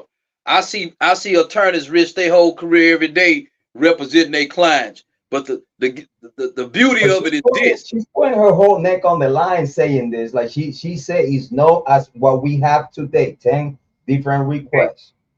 What we Okay. have today is no connection with this guy and the victim. So what about you give me everything else that you say you got and you use for a secret indictment? How about you give me everything that I'm missing? Because at this day today is no connection with this guy and the victim. So there's no way that you could prove that he entered the residence. There's no way that you could prove that it's probable cause for him to even, because again, it's murder one, premeditated murders, bro. So This is you're not, saying, this is not, for example, like one premeditated murder and then three collateral damage, or two premeditated murder and then two collateral damage, because then now you got to explain the reasons of it in court. It's not just like, oh, okay, so we have four premeditated murders for a death penalty, right? So that you telling me that all four were the target. So for this guy, go for these four people. What's the reason? What's the motive? okay, He just went to the house randomly well, and killed four and left two. right now, That this is what my you point. asking me Like, to how know, can we even explain Dylan Mortensen and all these other situation about the way to call authorities, the hours of people inside the house, on the in the crime scene for hours and hours. How can prosecution will explain that to Ann Taylor and not look stupid in court? well, once Do you again, understand me, bro? Like it's things in oh, the case this right now that again, it's like you say, it's gonna be a circle. In a circus, big shout out to our Drip Drop. It's gonna be a circus. And as soon as this circus come, the first thing that they're gonna ask, how can you even point at Kohberger when you took the proper procedures for everything since the very beginning? We're talking about this crime scene is no good for against no one. This crime scene, as we speak, is no good against no one due to the since the time of death all the way until it got reported, all the way until they finish up the crime scene like 35 hours later, they still don't have nothing that it will go against no one, brother. Because the crime scene is already tempered. It is I agree done. with, Like again, this I is my argument since the very beginning. Like this agree with all crime that. is not But gonna stick to Kohberger. It's not gonna stick to no one after Kohberger. well, Because for the first very 7 hours and a half after the killing, this crime scene was shed already. It was done. It's 7 hours and a half. We're talking about a full shift. This is a full shift of people working a crime scene outside of the authorities. And we're talking about the custody of the crime scene was in hands of Dylan Mortensen, Bethany Funky, and friends for well, seven let- hours and a half. How can anyone could explain me that in court, again, not me here, in court, yeah, and I'm saying, the fair, I, fair I judge agree. would Well, say I'm that telling this you, crime scene is good against anyone, we don't know how they're gonna try to especially prosecute it at this especially point. especially with the discrepancies of these, like excluding three DNAs besides Colbert. How can you not went after those other DNAs as hard as that you went for Kohlberger because you focus in Kohlberger and forgot the other three? That's the problem that the whole prosecution have in this case. Don't you think that Ann Taylor don't know what's really going on? Well, I'm telling you that Ann Taylor's Like for working with. example, for example, she's not there to resolve the crime. She's not there to tell you who did it. She's there to make sure that Kohlberger gets out of this because he's an innocent man. Because Oh, again, at this day today, well, if I miss something, I miss something. But at this day today, in this log, I have not seen nothing that in court it will be heavy against this guy when it was so many discrepancies early in the since the commission of this crime, all the way to the reporting, all the way in the way they processed the crime scene, all the way the reports right after that, in the way they use all this crazy information to use the media to create an narrative that is not the people within, that is this one total stranger guy, and God knows who is he, and then catch him. Bro, I'm telling you, you just admitted with me and agreed that he's being framed. He's an innocent man, bro. Once again, He's if you being want framed. the character, An innocent man is being framed for the matter of the fact that this crime scene cannot be used against no one by law. It well, was tempered for bro. Think but about here, it. After the commission of the crime and someone died, anything that it happens soon as these victims dying, the time is ticking. So that means that anyone inside of that resident had custody of dead bodies on the crime scene. Let's be clear. Let's start there. For 7 hours and a half, the alleged survivors and friends within inside of the house were in custody of dead cadavers, dead victims for 7 hours and a half, let's say plus. How can anyone explain that in court? How can anyone or any judge would take any evidence from inside that house any serious at well, all? Because it's check this proven. out. Like at this day today, bro, what I'm saying right now, this is matter of a fact reported by Okay, authorities. Matter check of this a out. fact, right? Matter of a fact. So if we use matter of a fact within a report, don't you think that will squash everything else against this guy, bro? With all No, the no. inconsistencies, we again having a crime scene for 7 hours and a half in custody of young adults after bodies already dead. Time is ticking, bro. Do you understand? Like you know law, you know law, Okay, and you but know better. I heard you Bro, talking. I know But you know better. okay, but I ain't coming to yet because you talking. Hey man, I'm with the telling you, thunder, I'm telling you, don't none of that matter right now because it's an indictment, it's headed for trial, and those doubts don't kill it. It gets into the mind if it's gonna be a jury trial, it's for the jury to decide what they want to believe, and they are the finders of fact. They are the one that the law say they use their discretion what to believe, what to disregard, and that's what it's gonna come down. And here's what's gonna kill him. He didn't they'll have have an to. alibi. You was out driving when Ann Taylor played him up when they said, "You gonna use an alibi? We're gonna come up with it. It's gonna come out through on the trial." Oh, you fried that boy. So how can Dylan Mortensen could change her alibi once, and like how can you explain what you're saying right now? What I'm When saying, Dylan Mortensen, listen, let's be I'm clear. Let's telling start there. Let's be clear. How can you laugh about Kohberger's alibi when Dylan Mortensen's alibi had to be changed once? Just explain that to me, bro. Because now you listen. say You see, we already spoke about this, and you you say laugh, and you was like, you rub your elbow, like, yeah. And I'm like, yeah, I'm that's what gonna I'm tell saying. Can you. we bring it to the I'm light? gonna tell you something. When you are the defendant, you never try to prove nothing. So when Right. they asked him, "Are you gonna use an alibi?" His defense should have say, "No, we ain't got nothing to prove. No. Okay. So We can ain't you no can you alibi." can you explain Dylan Morrison's change of alibi? But you saying that the Kohberger's alibi is bad, right? But then No, within no, the no. inner I'm circle, we have saying a Dylan very Morrison. simple. They changed alibi I once. said he don't have an Once. alibi. That's my point. Like what I'm saying is like, what was the problem with Kohlberger's alibi when Dylan Mortensen already changed once? So it's like if you ask me in weight of what sound like more stupid, it's like sounds more stupid Dylan Mortensen changing her first alibi to a second alibi, and Kohlberger really not having an alibi at all.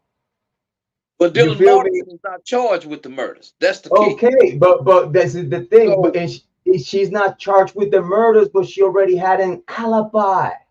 yeah, but what I'm telling you is Do this you is understand me, bro? That she that carries she's weight. not indicted. She's not Okay, indicted. but she I told the already cops. said, She told the I cops one already story, said and from then the okay, I if she already kept, said from the get-go before really okay, any created. let's be I clear. already said she was a lie. She know I Okay, said from the beginning. but So let's be clear. she All right, let's she give me don't one matter. second. Give me 1 second. For example, if the cops ask you as a victim where you were through the killing, okay, I was inside of the first. I was in the first floor. Didn't hear. Didn't see nothing. That's an alibi. Even though you're not being charged with nothing, even though you're not a suspect, it's authorities, it's law enforcement asking you where you were, what you was doing when this happened. soon as that person answer, automatically that's an alibi, even though you're not in within the commission of this crime. That's an alibi within, and you know this. So if you're gonna tell me that after a few weeks after, 2 weeks after, or whatever it took for you to change that narrative, now you change your alibi, because you see it's not making sense, because again now they asking Bethany and they asking Dylan separately, and then whatever Bethany's saying not matching with Dylan, and then now Moscow PD has to go with pressure to Dylan, like, Bethany's not matching what you're saying and what she's saying. Now, yeah, what? Okay, no, but let me tell you, I was on the second floor and I was hearing and seeing things. That's a change of alibi, even though you're not a suspect, but you're being interrogated about where you was in the middle of a commission of a crime. That's an alibi. That automatically, from your first alibi, that was the first statement you give to the cops, now you change it to a second one. How can anyone laugh at Kohberger not having an alibi when Dylan Mortensen within the inner circle changed her alibi already without even being a suspect? Because Do you understand me? Like, this is easy shit in court. There's someone like Ann Taylor, even myself, I believe that in court, if I articulate this, I win the case. I hear what you're saying, but once again, I'm speaking since she's not being prosecuted. So, right, but do you understand me? Like, ain't that real? Yeah, but I'm saying she's not being prosecuted. What I'm discussing here in the second I already say she's a false witness. This is happening way before Kohberger. I understand that, but here's the problem. What I'm saying, when you the defense, you don't never try to prove your innocence, and that's what she tried to do with the alibi. That's a no. You don't do that. You don't tell the public, oh, it'll come out. No. That's the most incompetent thing you can do as a defense attorney. Try to prove an alibi. Okay. I mean, at the same time, if she don't get okay, don't you think it's fair? Don't you think it's fair that if they not giving the whole discovery, don't you think it's fair that she could just reserve that just not giving an alibi? Not a lot of like okay, it's fair. Like, okay, I'm not gonna give you an alibi, or I'm just gonna give you a dumb alibi because that's just the real thing. Like, okay, it sounds dumb, but what about if that dumb alibi is actually exactly what happened? He was driving around that time. Period. Well, okay. And unfortunately, this young adult died while he was driving around. So he fucked up because he was driving around the same time they getting killed. You feel me? Like, it sounds really not common sentence right now. Well, what I'm telling you is this: when I'm charged with a crime, I don't care what Ann Taylor doing. What she doing is incompetent. Period. Agree. No, agree. That's what I'm saying. We both agree that she's setting him up. It's already understood. You got to place me at that place. Now, I'm not using no alibi. No, we don't have an alibi. We ain't even got to use that. It ain't our job to prove nothing. That's how you handle that. You don't go, oh, it's gonna come out through cross-examination and discovery. You don't do that. Don't do that. You know they say they saying the innocent boy, bro. You agree with me that they saying him up, bro. I'm telling you this. Listen, I know, I understand, bro. I know, but at the same time, bro, you cannot set up someone that is guilty because he's fair judgment. I'm looking at the book right now, The Judgment. He's fried. Put some seeds, He said he cooked. I want a Kohberger steak. He's out of there. It's okay. Hopefully we get. Do you think we're gonna get any resolution before Christmas? No. Think what, like another 6 months? Her bag ain't fat enough yet. She ain't full yet. So 6 months. I see look at 2024 around probably March or April. Damn.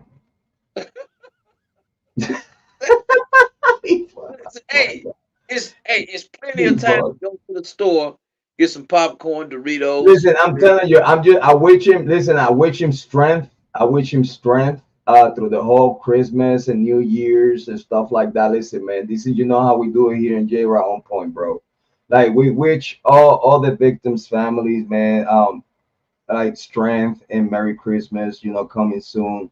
Like, it's terrible things going on in festivities like Christmas, and we wish both sides of the fence the family of the victims, and rest in peace to the victims, and again, strength to the alleged suspect. You know what I'm saying? Because again, innocent to proven guilty, and again, it's just my personal opinion that the guy might walk out, but at the same time, we go agree and disagree. And this is the beautiful thing in true crime. In true crime, we could Ain't nothing see wrong with here, those opinions. we Nothing could, wrong with. yeah, we could see But let here me and say have a this here. conversation, and a good time at the same time. You know what I mean? Let me Like, say, because I appreciate every time I see here with you, man, and we having a conversation. For me, it's a blessing, bro. You know, because I learn a lot. I like to debate. I like to articulate. I like to bring proper perspective, and you know what I'm saying. Like at the end of the day, it's a fair, good situation to actually see here to a grown adult, and just even if the tone get a little heated and stuff, but everything is under respect. You know what I mean? So I appreciate you so much, your leadership, bro.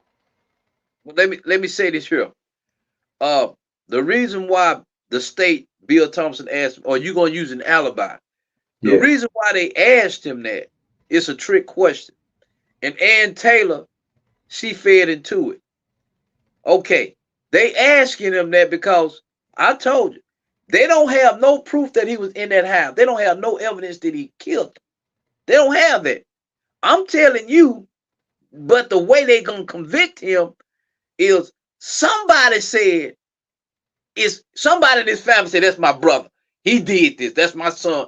He did this. Yeah, but what about if she said that she think, because you see the conversation was that she said that she thought that her brother had something to do. So, but what you see, even though you think that someone could have done something, you have to have a base and fundament for that. Because just because you have a gut feeling of someone It's, doing it's, something, don't mean that it's that's not the gut reality. feeling. It's not the gut feeling. It's what she was observing at home for the holidays. It's just so much that she Yeah, observed that. but here's a problem. Here's a problem. There's no DNA in the car, bro. It's already known. How can this Okay, occur? And he was like, again, we're talking about we a ain't not clean out. I and get not that. a non-clean, and we're talking about a non-clean carpet. Because But you got to they said realize that he what was they in were the car saying. wash. They said that he was in the car wash at some point, and this and that. But I seen That's what that they car were very saying. dirty on the highway. You feel me? So Yeah. this car was that dirty. I could even imagine what was inside. When I take a look inside, the car was not very clean. So you're gonna tell me in the car that it was not very clean? It was no DNA in the car at all. When it was a splash of blood. Okay. Like, So oh yeah, he plastified the seats and the carpet. It was plastic everywhere. He knew he was about to do it and this and that. You know what I mean? All that I, is allegations, bro. Like at these days I'm just, today, listen. that we know is no nothing. Only The thing I'm even saying, connection with this guy and the okay, victim. I How can don't. you I'm claim just that in telling court? you. I'm telling you, and I told you, they ain't got no evidence. But I'm telling you, what I'm basing this on is the way that he's been represented by his counsel.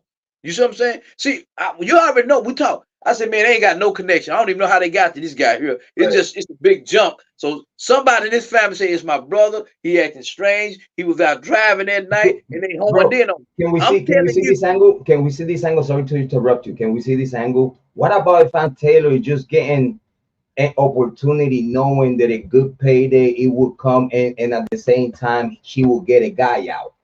Is it a chance there? You feel me? Like, is it within her tactic of representation? Can you interpret? Because again, you know the book of law, and you have seen all the lawyers working their cases, right? So due to that, you have plenty experience. Can you see on her court language? Because you know it's a court language in a way. You know you would have taken care of a case for a defendant. You know what I'm saying? That's a language by itself. You know, can you determine on her representation ways that it could be a chance that she's using some tactics that it will extend the process for a payday, and at the same time getting the guy out and get a name out of that? Because again, oh, some lawyers have oh, different styles of representation, though. It listen. depends. You know, all I, cases not the same, and it depends whatever you have in front of you. That's how they're gonna, work things out. Is it a chance there that Ann Taylor's using the language of getting paid and getting this guy out? Because Nah, again, I want to give Ann Taylor the benefit of the doubt to proving guilty. You feel me? I want to be clear on here, and this coming from Speak Van Holy. She in bed with the prosecution. She's committing adultery against her client. I ain't trying to Disclaimer. get that. Disclaimer. I know what's going on.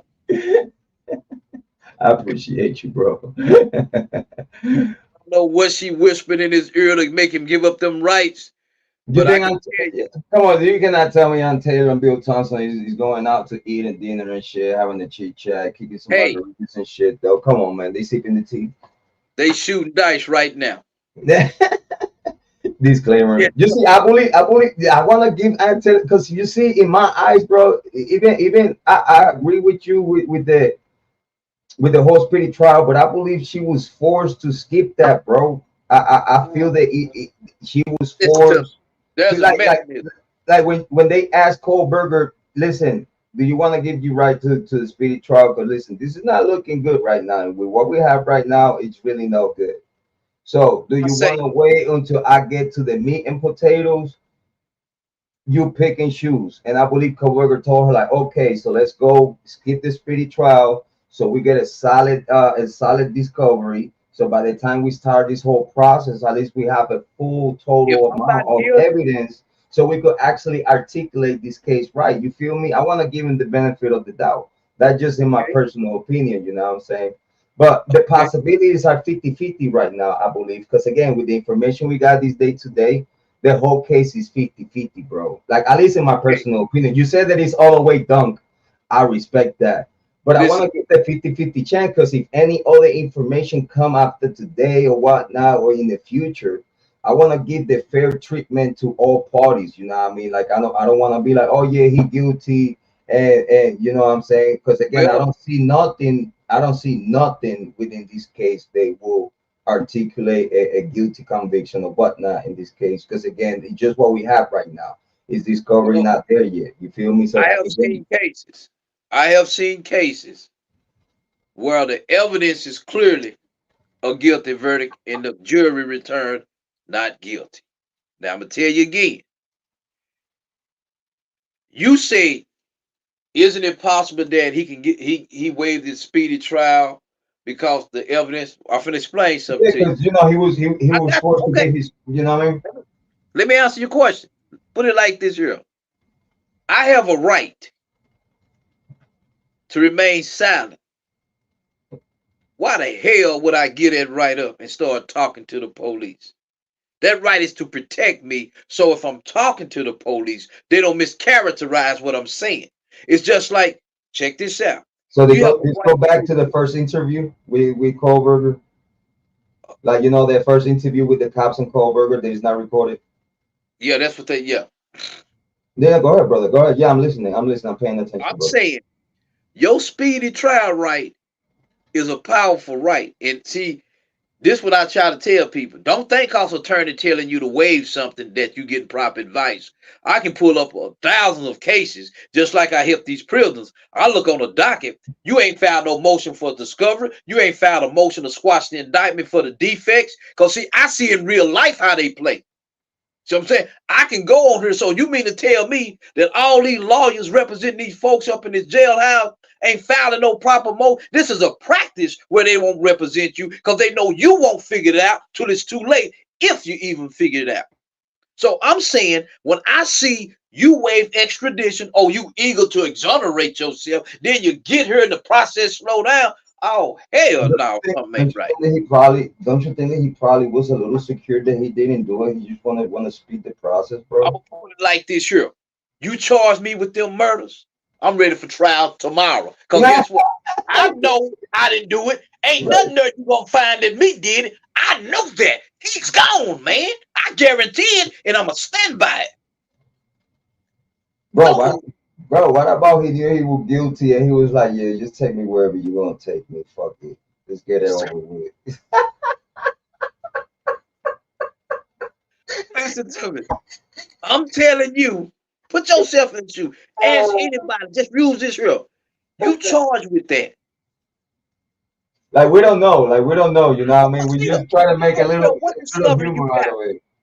I don't care what discovery. I know I didn't kill him, and you ain't gonna be able to put me there. That's what an innocent person Oh, do. just imagine that he would have to drag Bill Thompson all the way to Pennsylvania to make a case of probable cause, bro. Because he would have to prove probable cause first. I'm going to show you something. That's the point. That's the point. I know, Well, that, I know what you say. it's Listen, like we're in the this same here, page man. on the same shit, bro. Even though we I'm, disagree a lot, but we're in the same page on things. yeah, but they ain't got no problem call me. What I'm saying, man, they trying to protect who put that finger on it. That's what I'm telling you. See, because of his family. And they don't want that to come out. Yeah, That's what I but think. listen, but listen, we're not gonna say her that. But listen, if she just said, if she just, if for example, right, how can let me articulate that properly, right? Because he's so humorous. For example, the conversation out there was that her sister thought that he had something to do with this, and then after this time, like after this long, now it's a possibility that she could be the connection with Kohberger, right? So Yeah. just because she thought that he did something, don't mean that he did it, and that don't mean that the state has cause for probable cause. Okay. You feel Listen, me? Like I I'm understand that not they could. debating I any of that. understand. I understand that they could be using her for the I'm not cause. debating. Listen to You me. know what I mean? I'm not debating any of that. What I'm telling you, it don't matter if this murder doesn't happen. I call them folks on the tip line and say, look, my name is this. This is why I think he done it. He was out driving. I asked him about it. The way he responded. That's enough for them to investigate him, okay? And then once they do that, they're gonna watch him. But here go how I know they was No, but lying. the This is thing, what they don't was you think they trapped him though? Don't you think they saying. used Okay, her remember, to get to the DNA that they yeah, planted? I believe all that. What I'm saying, remember I told you they they were saying that they following him around. He Yeah, cleaning out his car and they throwing stuff away, and that's how but they got his but it's DNA. not See, they confirmed. No, actually, the DNA got him. Oh yeah, I remember we was talking about this. That could be due to that they mentioned that could be the right time to get the DNA for the night shift. yeah. See, listen. So when I'm like, I mean, okay, allegedly, yeah, and I'm brother. like, well, how y'all get to this guy right now? Then so that I'm just this I'm using my rationale because they're not telling enough. Right. Somebody in this family when they went home for the holiday, they out went home. They got to talking to Kohberger. His sister might say, "Hey man, where was you at when this happened?" Oh, I was out driving. Then his sister like, Exactly. "Well, over this," and his sister like, "Oh, what? Really?" And they already feeling some type of way about it. Okay, Take my all. Then she was like, "You acting weird. Like, yeah, what's wrong with okay. you?" And I was so like, think "Hey, about this listen, can here. I talk to you? You could talk to me if you want to, right?" And then his sister's knowing better than anybody. He probably been, he Yeah, put that man, you red. don't know the relationship with him. What about she just hate on her brother and she just try to set him up to get him out the way and keep his half of the family heritage, bro. Get him out the Well, way. if it is, she doing a good job. Get him out. That's what I'm trying to tell you, bro. You don't know the relationship between him and her. Okay, but I'm So putting he's like this setting here. him up I don't to know get the him out the relationship, but guess way. what? So he gets off the wheel because he embarrassed the family, and then now only the girls get all the money of the family, bro. That could have. We don't know. We don't know. This is just it could be. You know what I know. He set him up. Could be all set up, and again, an innocent man frame frame an innocent man frame for the simple reason that the inner circle of these victims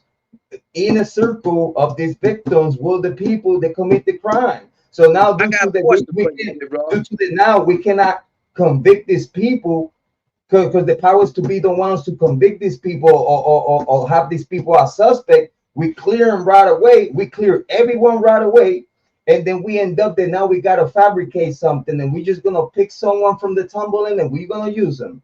Listen, Well, take a look at the cameras out there. If you see a car driving around when the crime happened, this is the same fucking car we're gonna go after. Period.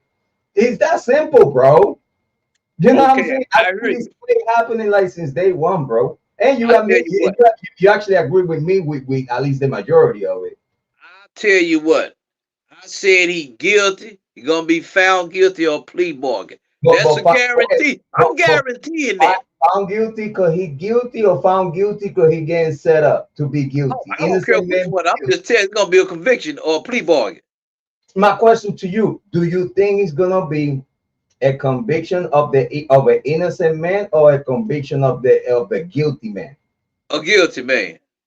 All right, you hear it here first, and Jrod on point. Total exclusive of Stickman Holding, which we appreciate his knowledge in this case, because you know, and I know, this man is gonna walk. You hear me? Yeah, straight into the prison. Listen, he might celebrate Christmas next year at home. Hey, hey, he gonna be in a big house. If the A authorities man. present anything, after whatever I seen right now, okay, cool. We could talk about that later. And then actually, you're gonna be laughing your ass up. You're gonna be like, "See, I told you." I know that's I a know what's 50, gonna happen. I know. 50 chance of I that listen, happening. You listen, know what I listen. mean? Ain't no listen. And When the, an the attorney phone go to make a call certain like in the move, morning. Hey, Jrod, didn't I told you where my $100? say, hey, ain't no doubt in my mind what's finna take place. Ain't no doubt in my mind what's finna take place.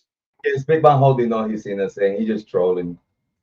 He That's just why. want he just wants some extra subscribers. Big shout out! Subscribe to please subscribe subscribe to my brother Big Bang Holding right there in screen. Please make sure y'all go click like subscribe. By the way, when can we expect a video from you in your channel again? Man, I know that you listen here. litigate many cases. I know. Listen, you don't have to explain. I know you're litigating a lot of cases right now as we speak, and Listen, I my appreciate the next time that you video, give me right now because this is like it you, was your personal subscribe time. to hit me up. My next video is the O'Keefe case, and I'm Okay, hoping do to you drop want to that talk a little tomorrow bit night. about that? Do you want to talk a Huh? little bit about that? Because Yeah, we again, can talk. due to that, I don't know nothing about this case. You're gonna have to educate me about it, brother. So I don't know if you have like another 3 hours for this. So you know what? It's you. This is your house. You gotta listen, listen. You know this I is your tell house. you You what. can be here as long as you want, I bro. tell you what. What we can do, we'll do a live stream on it instead of me doing on my. I'll come back here tomorrow. We set the time. Let's So do. how about we schedule it? Yeah, We schedule either tomorrow or the next day. But if you want it let's do it tomorrow, I tomorrow. just I mean, gotta do some well, adjustment. I Adjustment mean, real quick. we could do it. I keep saying tomorrow, but I keep forgetting. It's Yes, 1:11. We could do it later this evening. yeah. Like what about if we do it again like by 9 p.m. 10 p.m. That's fine Okay, because so I got a lot of things on that, and we can touch on that.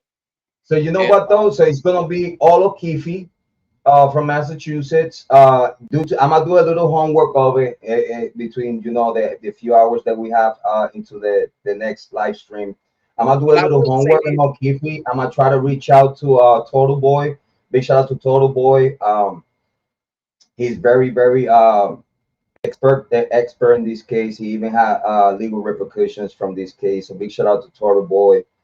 Big shout out to him. So I'm gonna try to reach out to him to see if I could bring him here and have a conversation with you. Hopefully, we reach out to him and we could have him here tomorrow talking about the O'Keefe case because I just want to I want to get educated about that case because this is a whole new case for me Oh, that's that I you'll haven't like really that paid case. attention. Yeah, I heard just bits and bits. But let me say You this know, about this case. yeah. Can you give him a little intro What I for about what I tomorrow? want to tell you about this case is here. When you look at the defendant, her name is Karen. Karen, I can't remember her first name, Karen. But I want to tell you, she's charged with killing her boyfriend, the cop, O'Keefe. Boyfriend or husband? Boyfriend. Boyfriend. Okay, so they were not married. No. Okay. What the difference between Karen as a defendant, she's walking to the courtroom smiling. When you in court, you can actually see that she's innocent in her face. But the true test is when you look at how her counsel, her two attorneys are representing her, they are great attorneys. That's what an attorney is supposed to do. They straight up calling out that the other police officer at the house and the other people murdered that man and trying to cover it up. They straight up letting them know that the prosecutor ain't playing for the police. They calling them out. Any Now, when you look at the investigator friends with with one of the officers' name on the case? Say that again. Any the lead investigator friends or best friends with Yeah, one of the yeah. officers' name in the case? Yes, yeah. What happened was when the city police of the county was investigating, a friend of the household, excuse me, God bless of you. the cop, one of those state cops come in and take over. That's friends with the guy at the house that allegedly killed him, beat him up. Yeah, yeah, So he started directing. They didn't. It just when here's the big clincher. I don't want to really go into it right now, but I wanted to tell you this here. When I look at Kohberger and I look at her, I'm looking at a difference in the defendants. And when you look at, if you keep this in mind, Jrod, when you yeah. watch how she's acting, going to court and talking, and when they arguing, when her I'm attorneys gonna have to arguing, take it. I'm gonna have to take a look at the footage though, because I haven't seen none of that. yeah, But yeah, you're please gonna let me see know, bro. you're gonna see the confidence in her face that she's in it. You can actually see this woman innocent. But see, with Kohberger, it's different. That's all I'm gonna say about that. That's a contrast.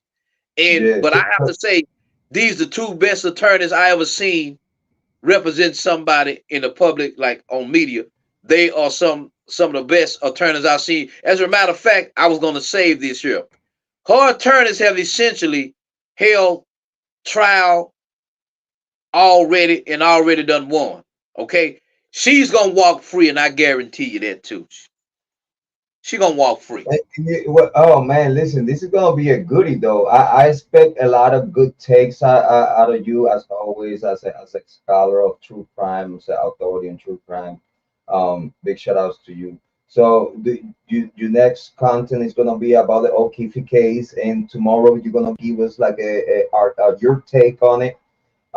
We actually we're gonna be paying attention with of your upcoming video. Of course, you of course gonna be like more in depth in that video, but your articulations about it in this upcoming live stream today in a few hours, I know it's gonna be great. I can't wait for that. And also again, big shout out to Total Boy. I'm gonna try to reach out to him, see if we could have him here with us in this humble small channel.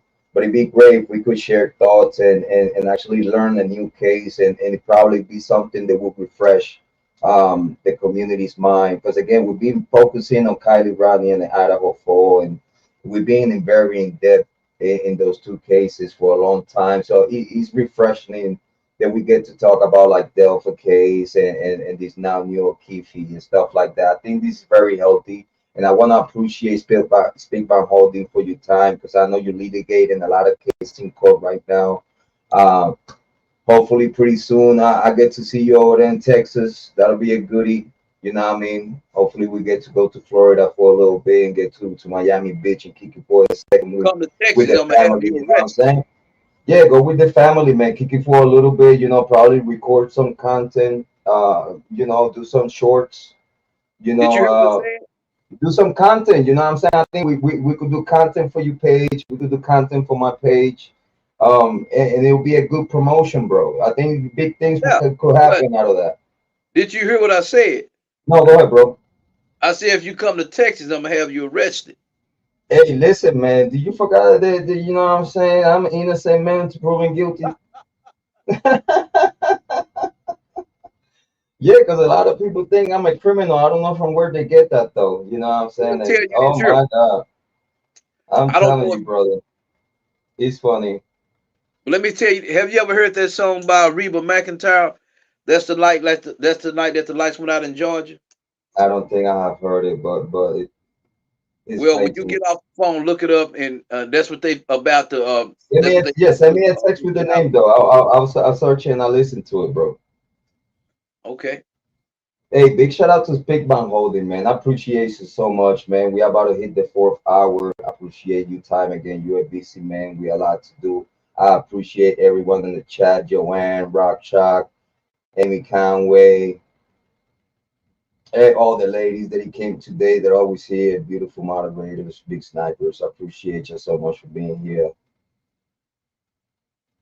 It's been a goodie, man. It's been a goodie. We have heard Like, the community's I wish you would opinion. took a poll with your subscribers and ask them how many people think that he would be found guilty, and based on why they feel he would be found guilty.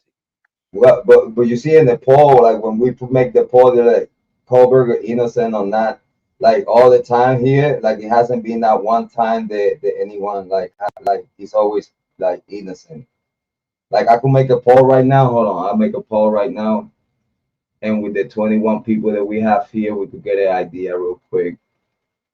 All right, hold on. Is it Bryan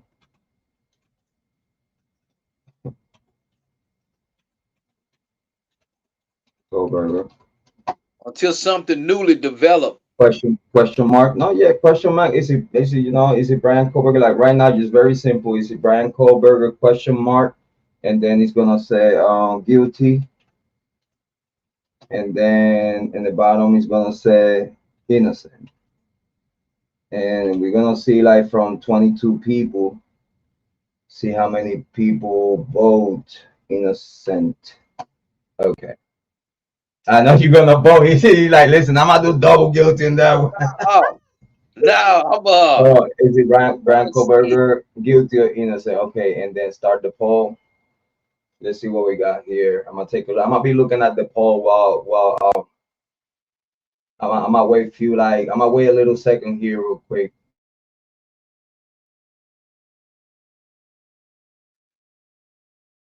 But oh, you were speaking about Turtle Boy. Somebody had him on they show. They was Did you trying to watch clown anything? him, but Did he you watch shut it anything down. about that though? Huh? Did you watch anything about that? Like about what Yeah, happened to yeah. Total They Boy that he got arrested and stuff about it? yeah.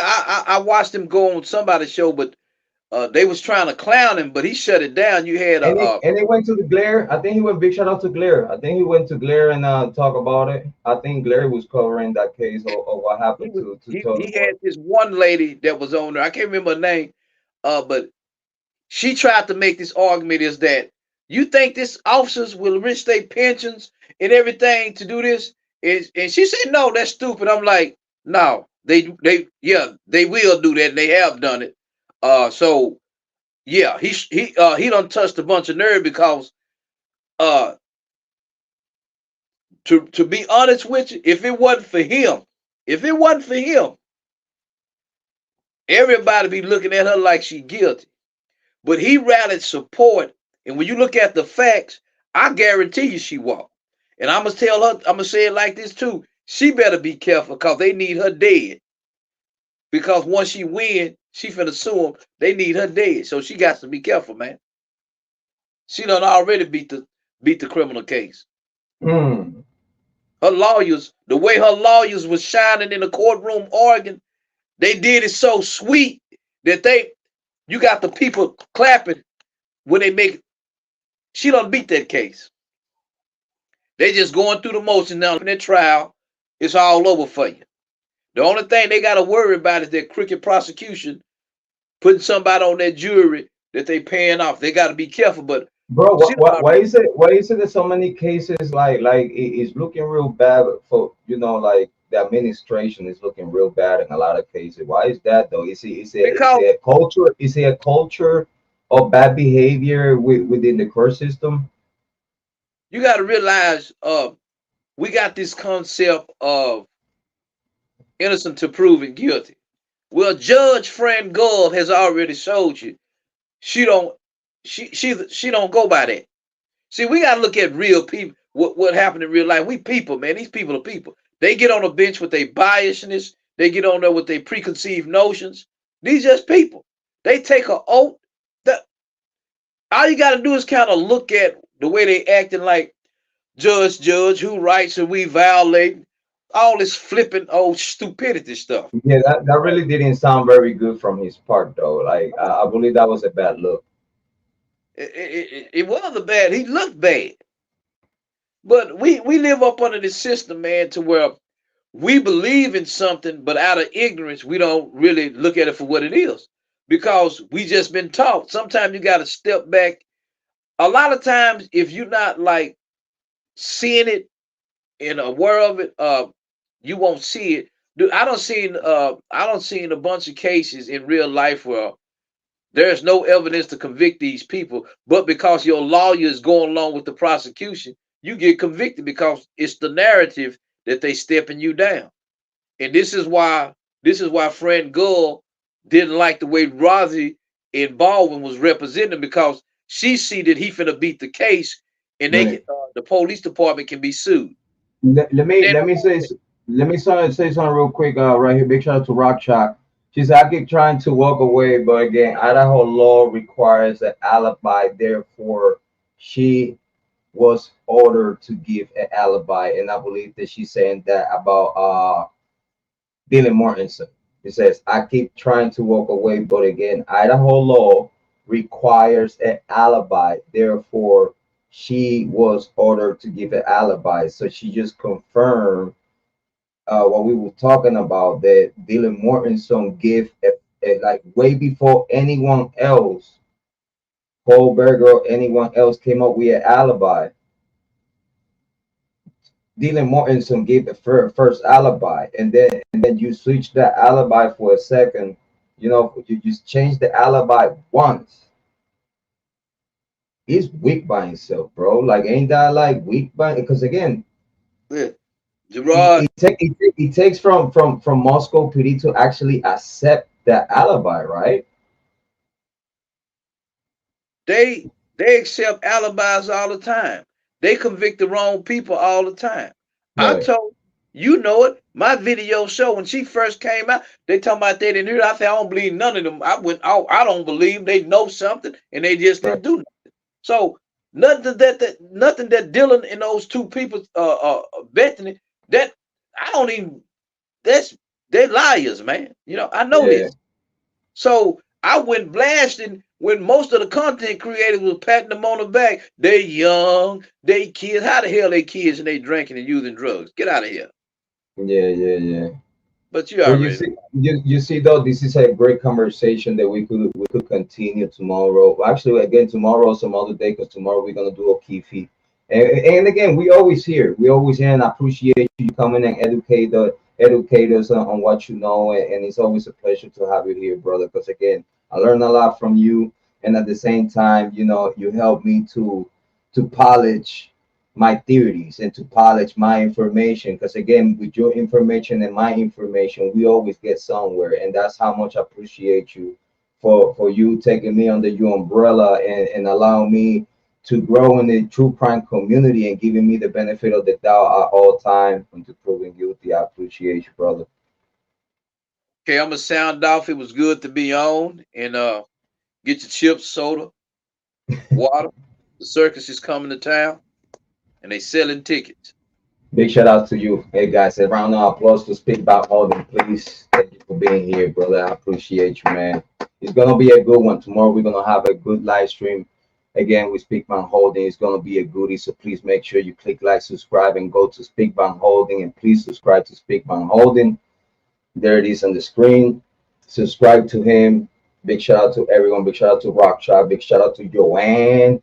Big shout out to everyone that he was here today. So much appreciated. The people on the background, they just sit down and watch and relax and just get the pop and some popcorn and enjoy the show. Big shout outs to you. Thank you for being here. We right now hitting to the 837 subscribers from 834 that we had earlier. We have 837. Big shout outs to you. Thank you for being here. Thank you, Speak Van Holding. Thank you for the 17 likes.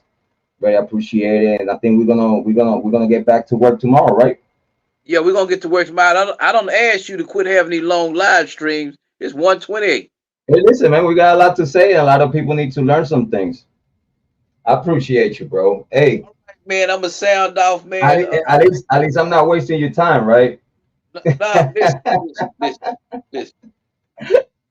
And sometimes I like coming over and beating you upside the head. So hey, it's good. I appreciate you, bro. Thank you for being here, Right, guys. man. Like always, Speak by Holding, guys. I appreciate you so much. I'll see you tomorrow, brother. All right. Guys, it was a goodie, man. I appreciate you so much, brother. Big shout out to Speak by Holding. Thank you for being here. A beloved from the family of the On Point family. We are honored to have him here and give us his takes on everything true crime related. We exploring options, we exploring other options of content and try to refresh a little bit the whole environment of what we got here going on in this channel. It felt good to go back to work. It feels good to have Speak Bank Holding agreeing with me with very heavy angles within this case, which he agreed with me that it's a tough case. It seems that everything is against Kohberger, but at the same time, it seems that everything is in Kohberger's favor. I want to send a shout out to all the family members of the victims. Stay strong, stay solid, stay safe, love yourself. I know it's tough, but we all will get to the answers of what happened here. I know sometimes it's not going to be the most pleasant conversation, but at the same time, the only intentions of this conversation is get to the bottom of who really committed these crimes. That's it. We stand tall with the family members, with everyone. We stand tall with you. We with you, even though we're being tough sometimes at times. In our conversations, in our theories, it's been very tough conversations. At the end of the day, we all are parents, and we understand it's a tough situation. I believe that the truth will come out, whatever that is. If Colbert committed this crime,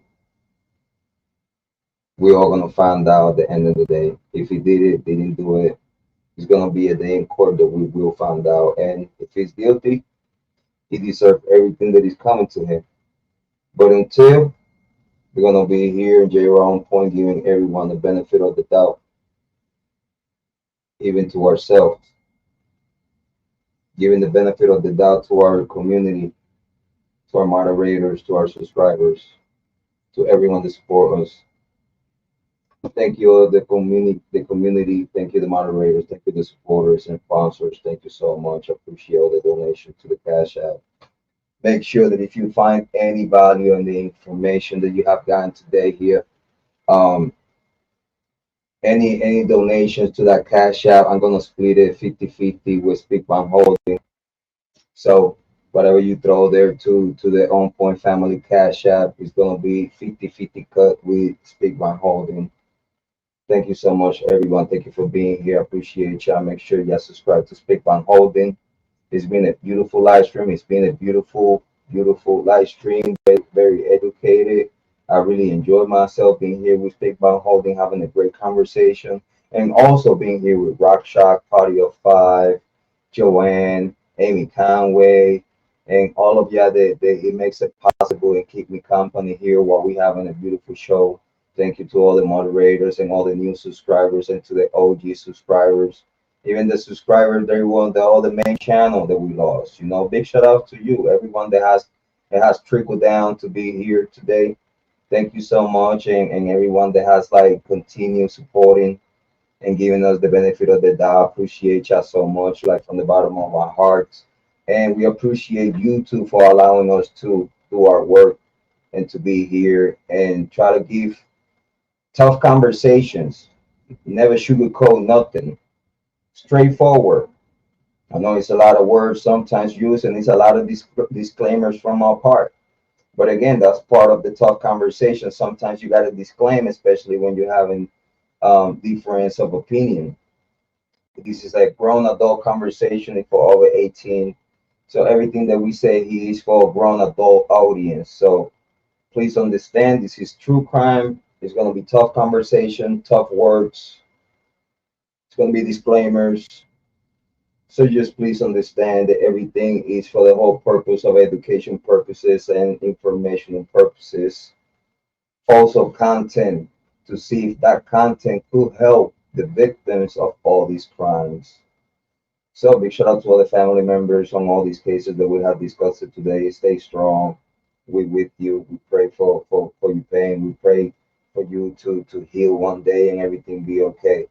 Um, we support you and we're gonna work for you some way somehow, even if the help is not needed.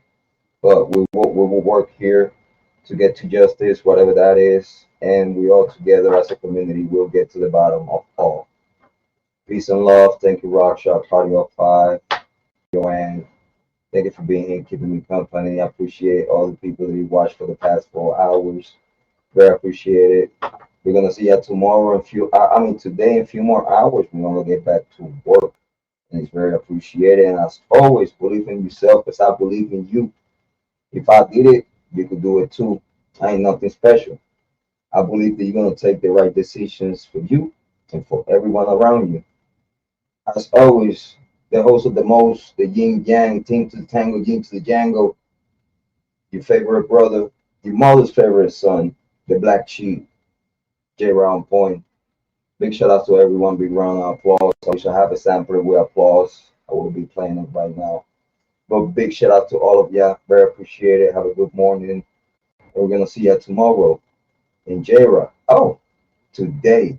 We're gonna see you today in few hours in Jrod on Point Official. Have a good morning, everyone. Love ya.